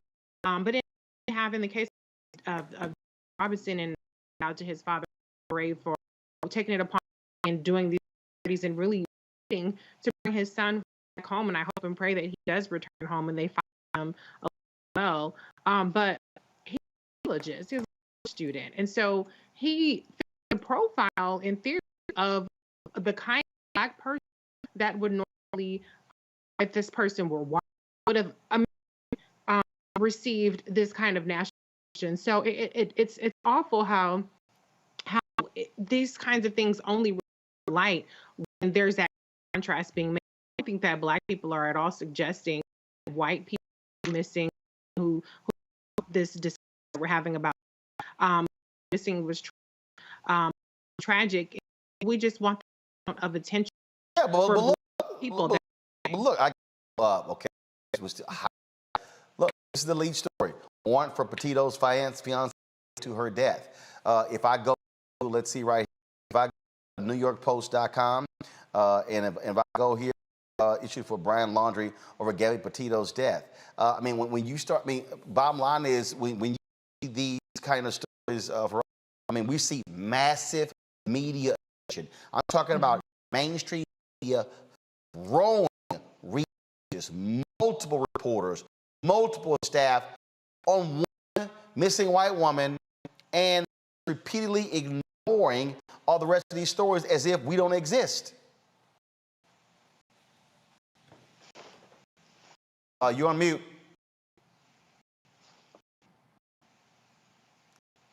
Frog on mute. What's going on? Okay, y'all, Greg Carr. Yeah, Roland, just quickly. The Buckeye, Arizona Police Department put on a site with information to help solve this case, and some families are Buckeye Police Department non-emergency number. And you all can look at non-emergency number. I won't presume that you even broadcast the number, Roland. In addition to the GoFundMe, we understand that Buckeye, Arizona, which is in Maricopa County, I heard Maricopa County over the last couple of years. At any rate, we should destroy the phone line capacity to take calls. If you can't give any, dial the number, your fingers fall off. When they do, use your elbow. What the hell are they doing? We just heard a man whose temper is breaking in his calmness. He left South Carolina. He left to find, he said, I went to find my son because they're not looking for him. You're right. Of course. No human being should be missing.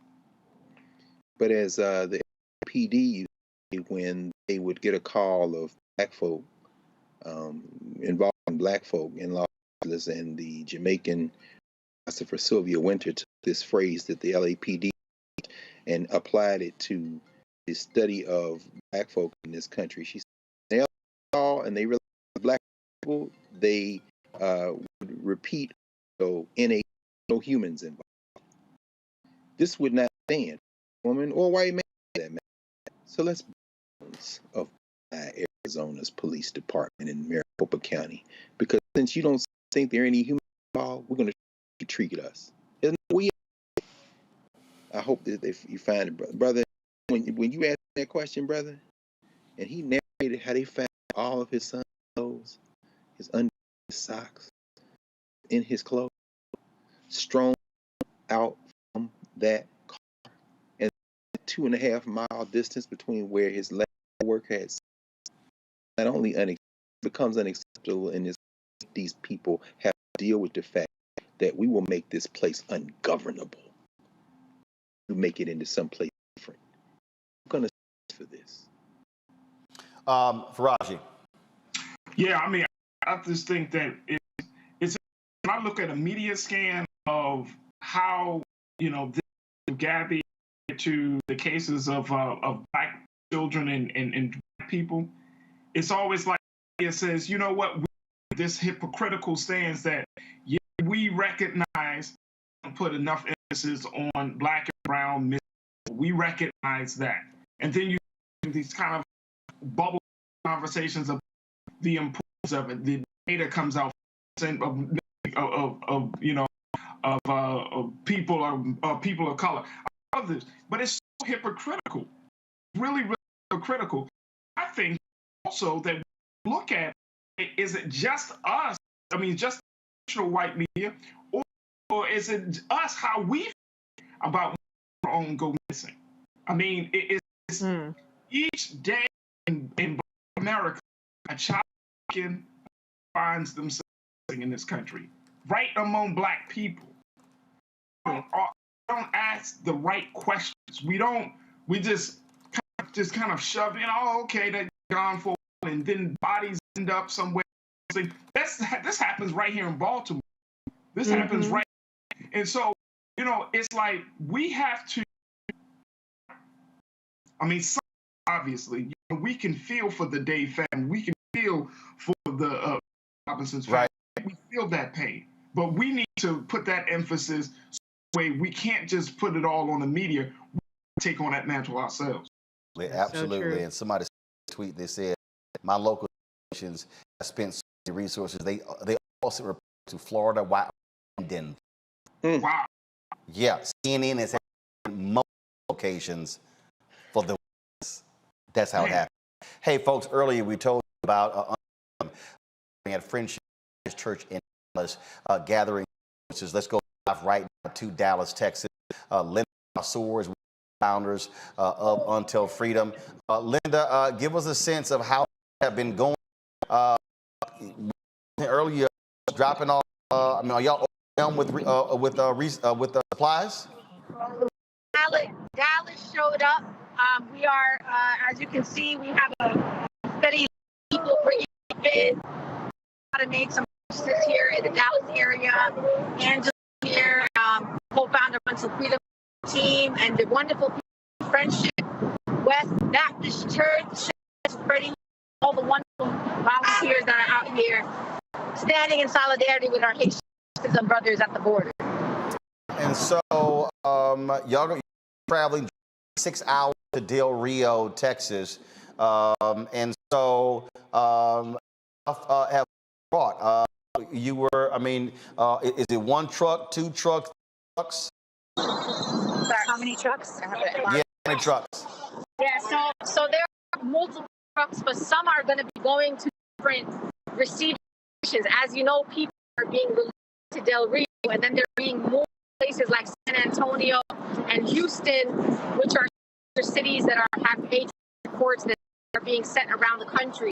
So Del Rio is just a small area. So this particular U-Haul truck that's right here is the one that is going to be going to Del Rio that has baby diapers, baby wipes, sanitary for women, hand sanitizer, a baby formula, just a lot of important necessities that people need just to feel a little dignified and have some basic trip that they have to make either to San Antonio or to Houston or other parts of Texas.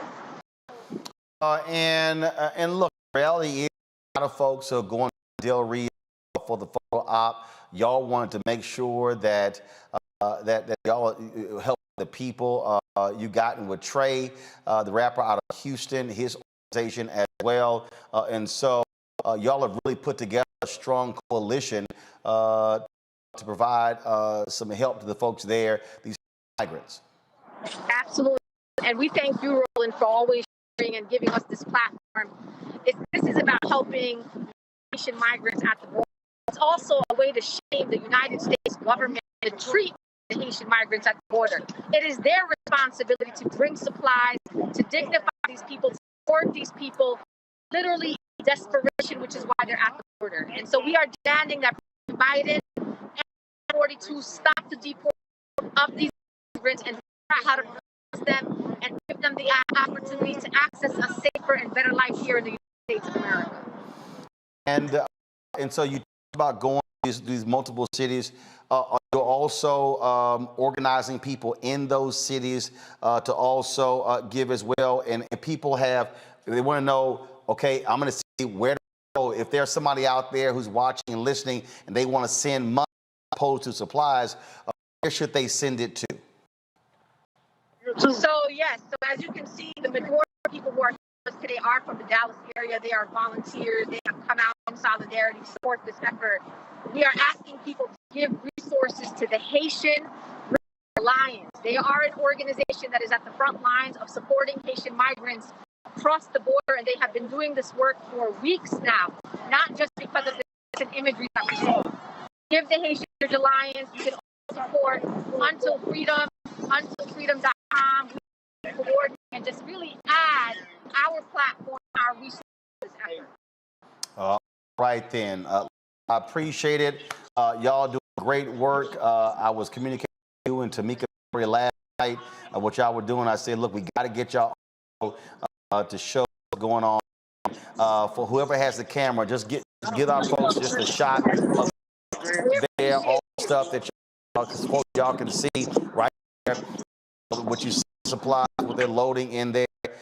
And so a big shout out to all the Until Freedom and all the folks at my church, Friends Church. Thanks a lot. Y'all take care. Safe travels to Del Rio, San Antonio, and Houston. Okay, hold on a second. Yeah, safe travels. I want to get in there. I want to get in there. All right, y'all. Thanks a lot. Appreciate it. Thanks. Thing that is, again, others who are traveling down photo ops. They ain't bringing nothing. They ain't helping. It is all about attention. That's how you mobilize and organize. I'm all talking about on how you put and how you mobilize and organize. Is one thing to comment and post on Facebook and TikTok, but freedom is doing by actually work. Absolutely. And, there are a lot of times they take a lot of attack personally in the process of doing this work. I think it's so you show the image and the video of what is actually being done, because particularly I hate to even use the word woke because it's completely and ruined it. There is a reluctance to have to spend money because there's all these corruption and these people this together, but showing an organization that you can see tangibly what they're doing and where they're going with it is helpful, because people need to know that there are people on the ground doing. Everybody can't travel down to Del Rio. It's probably not even safe for a lot of people going down. We need people that are in this kind of to take kind of direct action. Very well, all can contribute, whether it's going down there and volunteering and actually donating goods. So what I encourage you to do is tune out the noise about this person and that person, who's doing X, Y, and Z, and the pudding. It's all about the action. You can see the action you should be focused on and how you can be a part of the solution instead of the noise machine. Raji? Yeah, I'm in the completely, and to also do it, and I'm us to make sure put out activation. I see a lot of people talking about, Cash App and group or you can donate, Brother Roland. I want to get your take on this. What is the way people give money or to send supply, and considering Del Rio is being secured by federal and state authorities, what's the likelihood that those supplies will get to our people? Well, and when Linda said they understand that people are not in Del Rio and disseminate the supplies in different places. I would say to out there, frankly, if you're not in Dallas or Houston or Antonio, send money. Here's the deal. If you're going to go to the store, supplies, you're going to be spending money. And so the name of the organization, control room, that name of the organization she mentioned, she also Haitian Bridge Y'all get a graphic together and put it on the lower third. Type what the website is. Also go to Freedom website. That's what I would just simply that it would be resources. That's what I. This I talk about this. Why on media matters. The reality is MSNBC, Fox, and CNN. They're not going to do that. They're caught up in other stuff. This is why, as your brother in that promo we're running, our eyes need to follow or go where we are. Happen because when we're able to build capacity, able to have not 2,176 watching on YouTube, or right now I think it's 1,400 watching on the Black Star Network app, or Facebook has actually been suppressing our live notifications. Numbers are like 200 and 300 on Facebook. The reality is when we can build 2 and 3 and 4 and 500,000, that's building capacity. Stories like this, why it matters. Greg, I think you're on mute. I ain't as I said, you're right, Roland. Bring your eyeballs home. We all run into people all the time who what? They may not watch in real time. They go back and watch later. But not only expect white and white stream media to do that, because this is our mainstream. We shouldn't rely on them, as we saw with the case of the verge of losing his job principal there in Texas.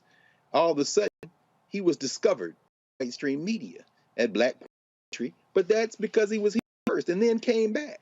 And what we just saw, brother, it was so incredibly instructive to see our sister Linda Sarsour, to see those women loading that.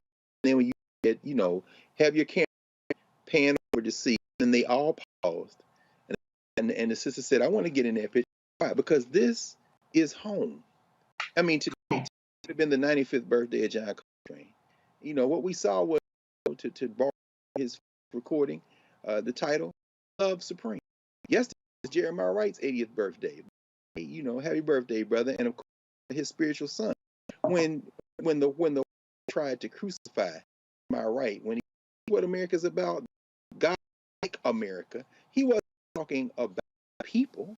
He was talking about any system that was a crisis. So looking at that, brother, I think about the great Paul Robeson, who made a recording before they took his passport, he and his wife, before they accused him of being in the state, before they tried to Paul Robeson, before Paul Robeson spent the rest of his life at his sister's house.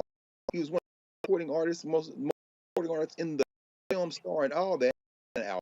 He had good news. That the house I live in, he starts with, what is America to me?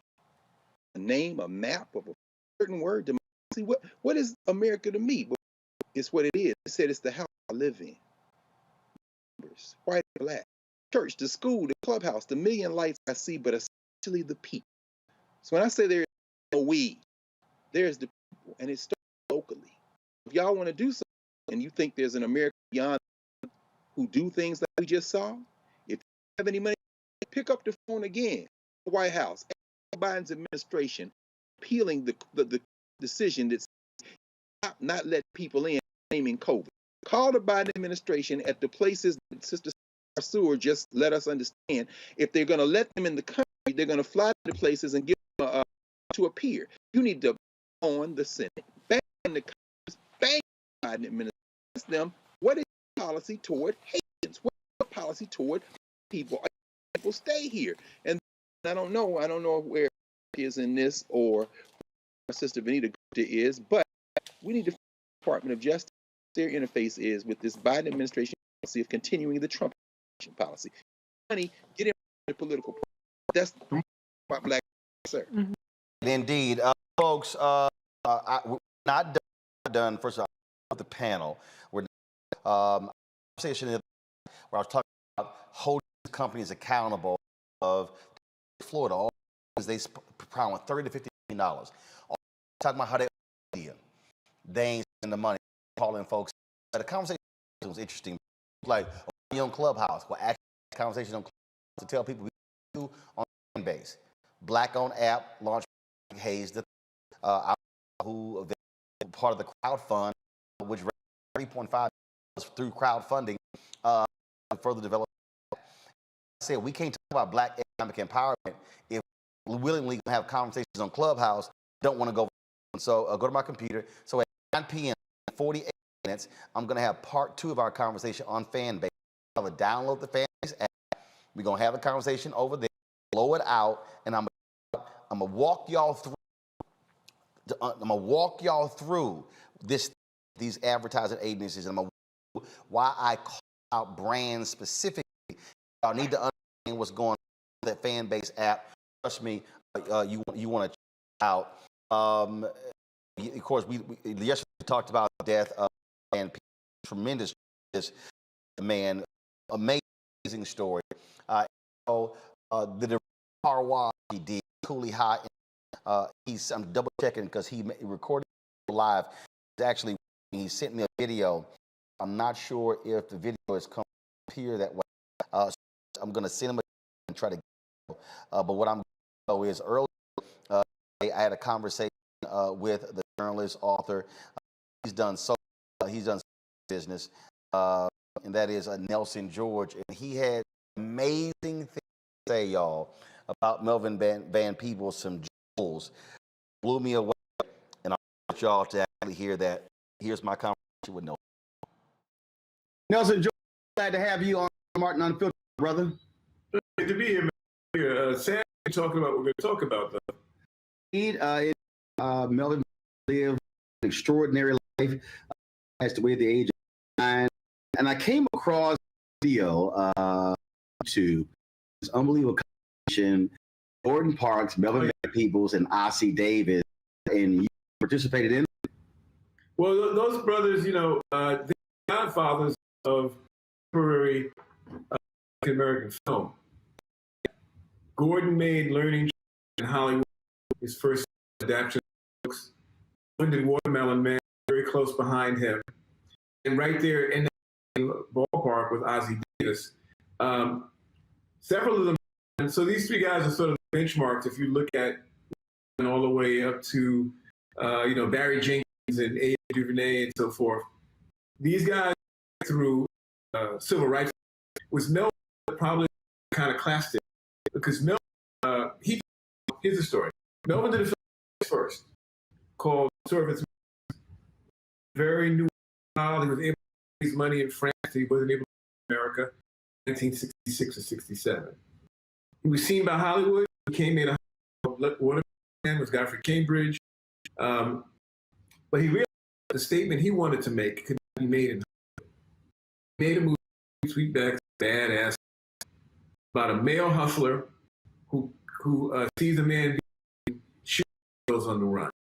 And that revolutionary film in that the Black character was not a Sidney Poitier character. He was from the underclass. He shot police. He didn't just, yell at them. And he's in Mexico at the end of the film. The film that Panthers, the film that Black people embraced. And it set a new template for a action hero that then leads a whole Blaxploitation. So that one film alone, revolutionary. Now here's what's interesting, because the New York Post, and how critical of and blasting them, they headline included in it, but he was a critic of that. Yeah, and it's interesting that they link as if he was a exploitation director. No, he wasn't. No. What happened is that his film situates a Black hero attacking the establishment in an anti-establishment. The Blaxploitation movies were usually adaptation, detective novels, or they were very conventional, aggressive, as Sweetback was. So they took elements of success because they knew that the Black audience was craving this. And but I also want to point out to you that it wasn't just a movie maker. Sweetback comes out in 1971. In 1972, he takes a lot of the money he made from Sweetback, has not one, but 2 on Broadway. He's supposed to die a natural death, and play is cheap.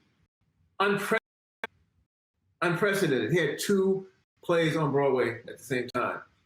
Plays that he wrote, directed, and raised the money for. He also helped train his marketing in terms of Broadway because he went out and was able to get black church groups to come out and plays, targeted them at a time when that wasn't done on Broadway. So part of that I should mention when I talk about these 2 plays is that one of them is a musical. That all during this time, Melvin was also a recording artist. He made a number of recordings throughout his career, many of which ended up into soundtracks to different movies and plays. So the brother was a film director, right?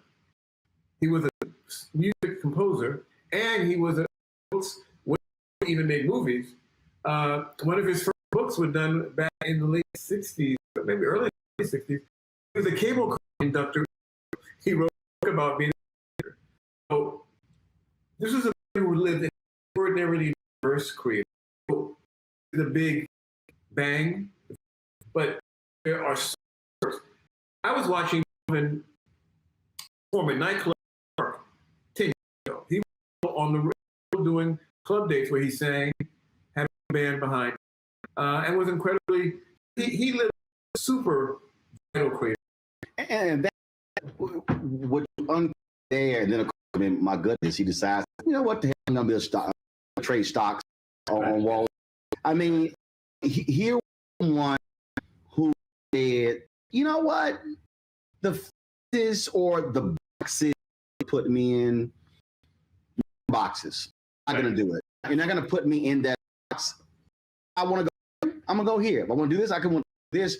I think there's a lesson in that for so many people who were told you do this with it as a one independent and show and the frustration I always had when I worked in mainstream media, but also even black media. Sure. Was just want you to, and I'm like, no, Alan, all of these gifts. That to me was so powerful to learn Melvin Van Peebles' Agora Box.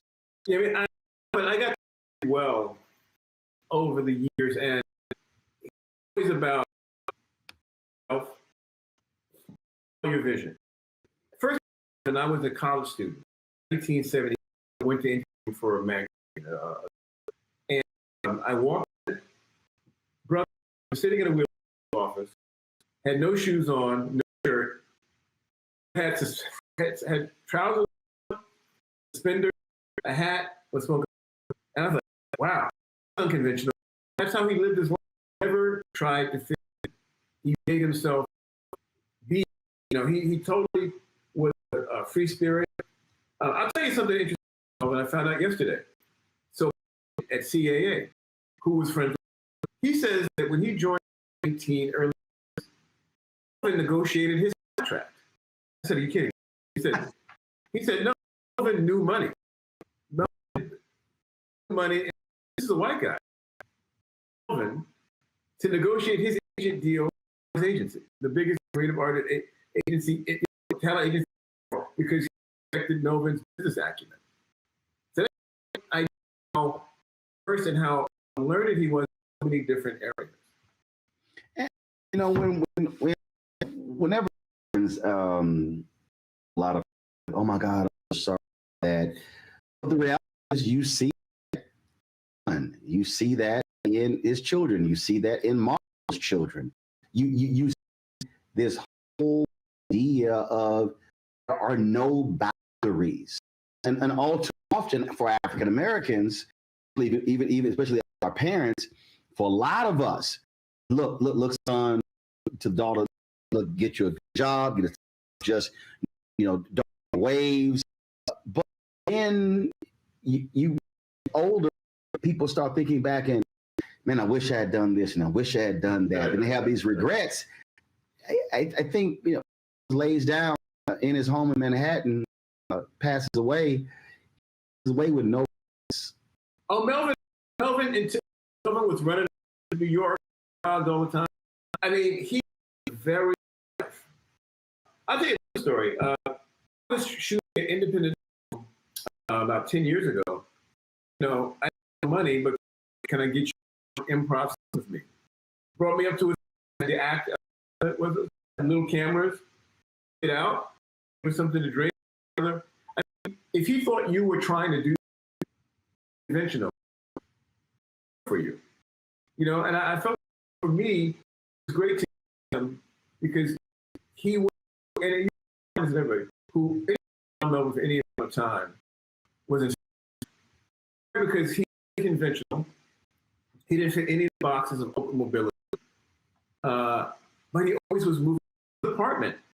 He designed his apartment. A hot it was he had like the back that spewed kind of like smoke. He had paintings. He was a constant inventor, and I think he was living a career life. The idea is not to be boxed in, as you said, and it's also to be constantly doing stuff. You're never going to retire. The retirement is for people who have a 9 to 5. If you're out in this world trying to create for it, always be experimenting, always be learning, always be challenging yourself.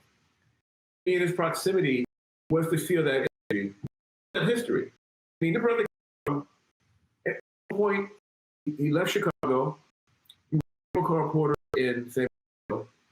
At one point, he lived as a street painter in Mexico City.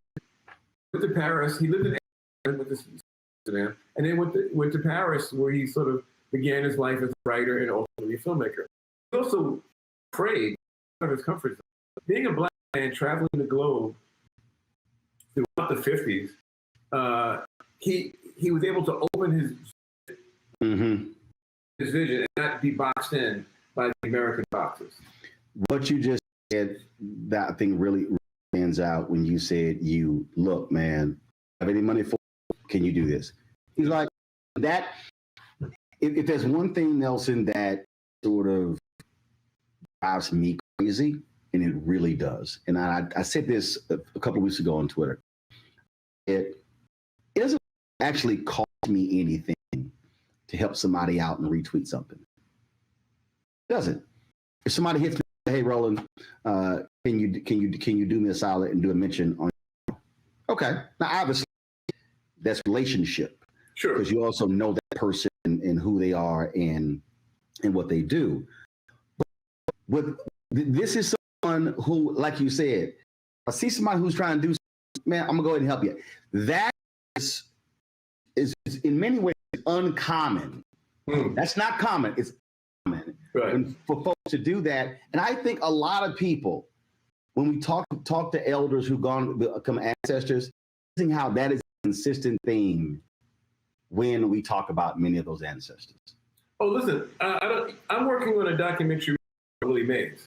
Willie Mays is 90 years old. Mm-hmm. And the key phrase in Willie's life is, he says, so-and-so I took care of myself. In other words, his mentored by older black ball players. And he became a mentor to a younger black ball player. Because he felt that was part of what you did. I feel an important part of Melvin's DNA, perhaps that whole generation of who the depression. These are depression babies. And so no one had anything when they came up. So if you had something,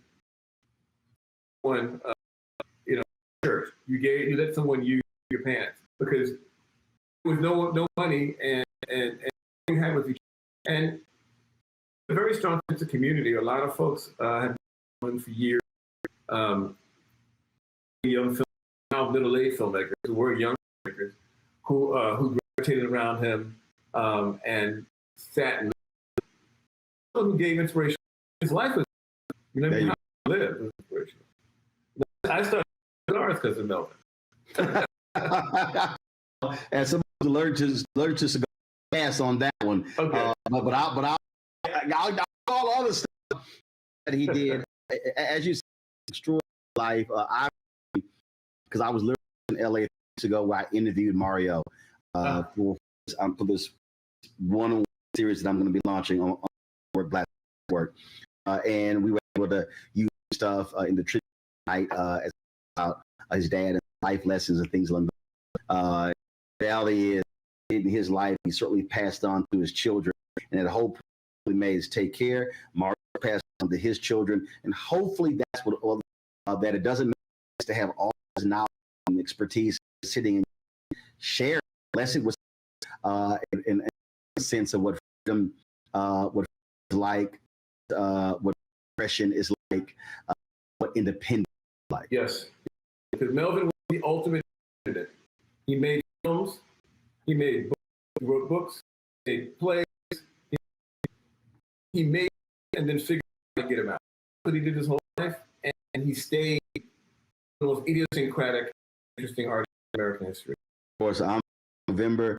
Are same area, and we got more work. All the stuff my brother did. Absolutely, I said that. I'd say last night, like I was working. I ain't enough. I was good, brother. Thank you for having me. Appreciate it. That is, folks, on here on the network. Don't forget the Black Star app on all platforms. Android phone, TV, Android, Roku, Amazon Fire Stick, Xbox Smart TV. Also, be sure to bring the Funk Fan Club. You can, and our goal is to get 20 of our fans, giving about average of $50, $4.19 a month, 13 cents a day for anywhere. Cash App is $RM. Venmo is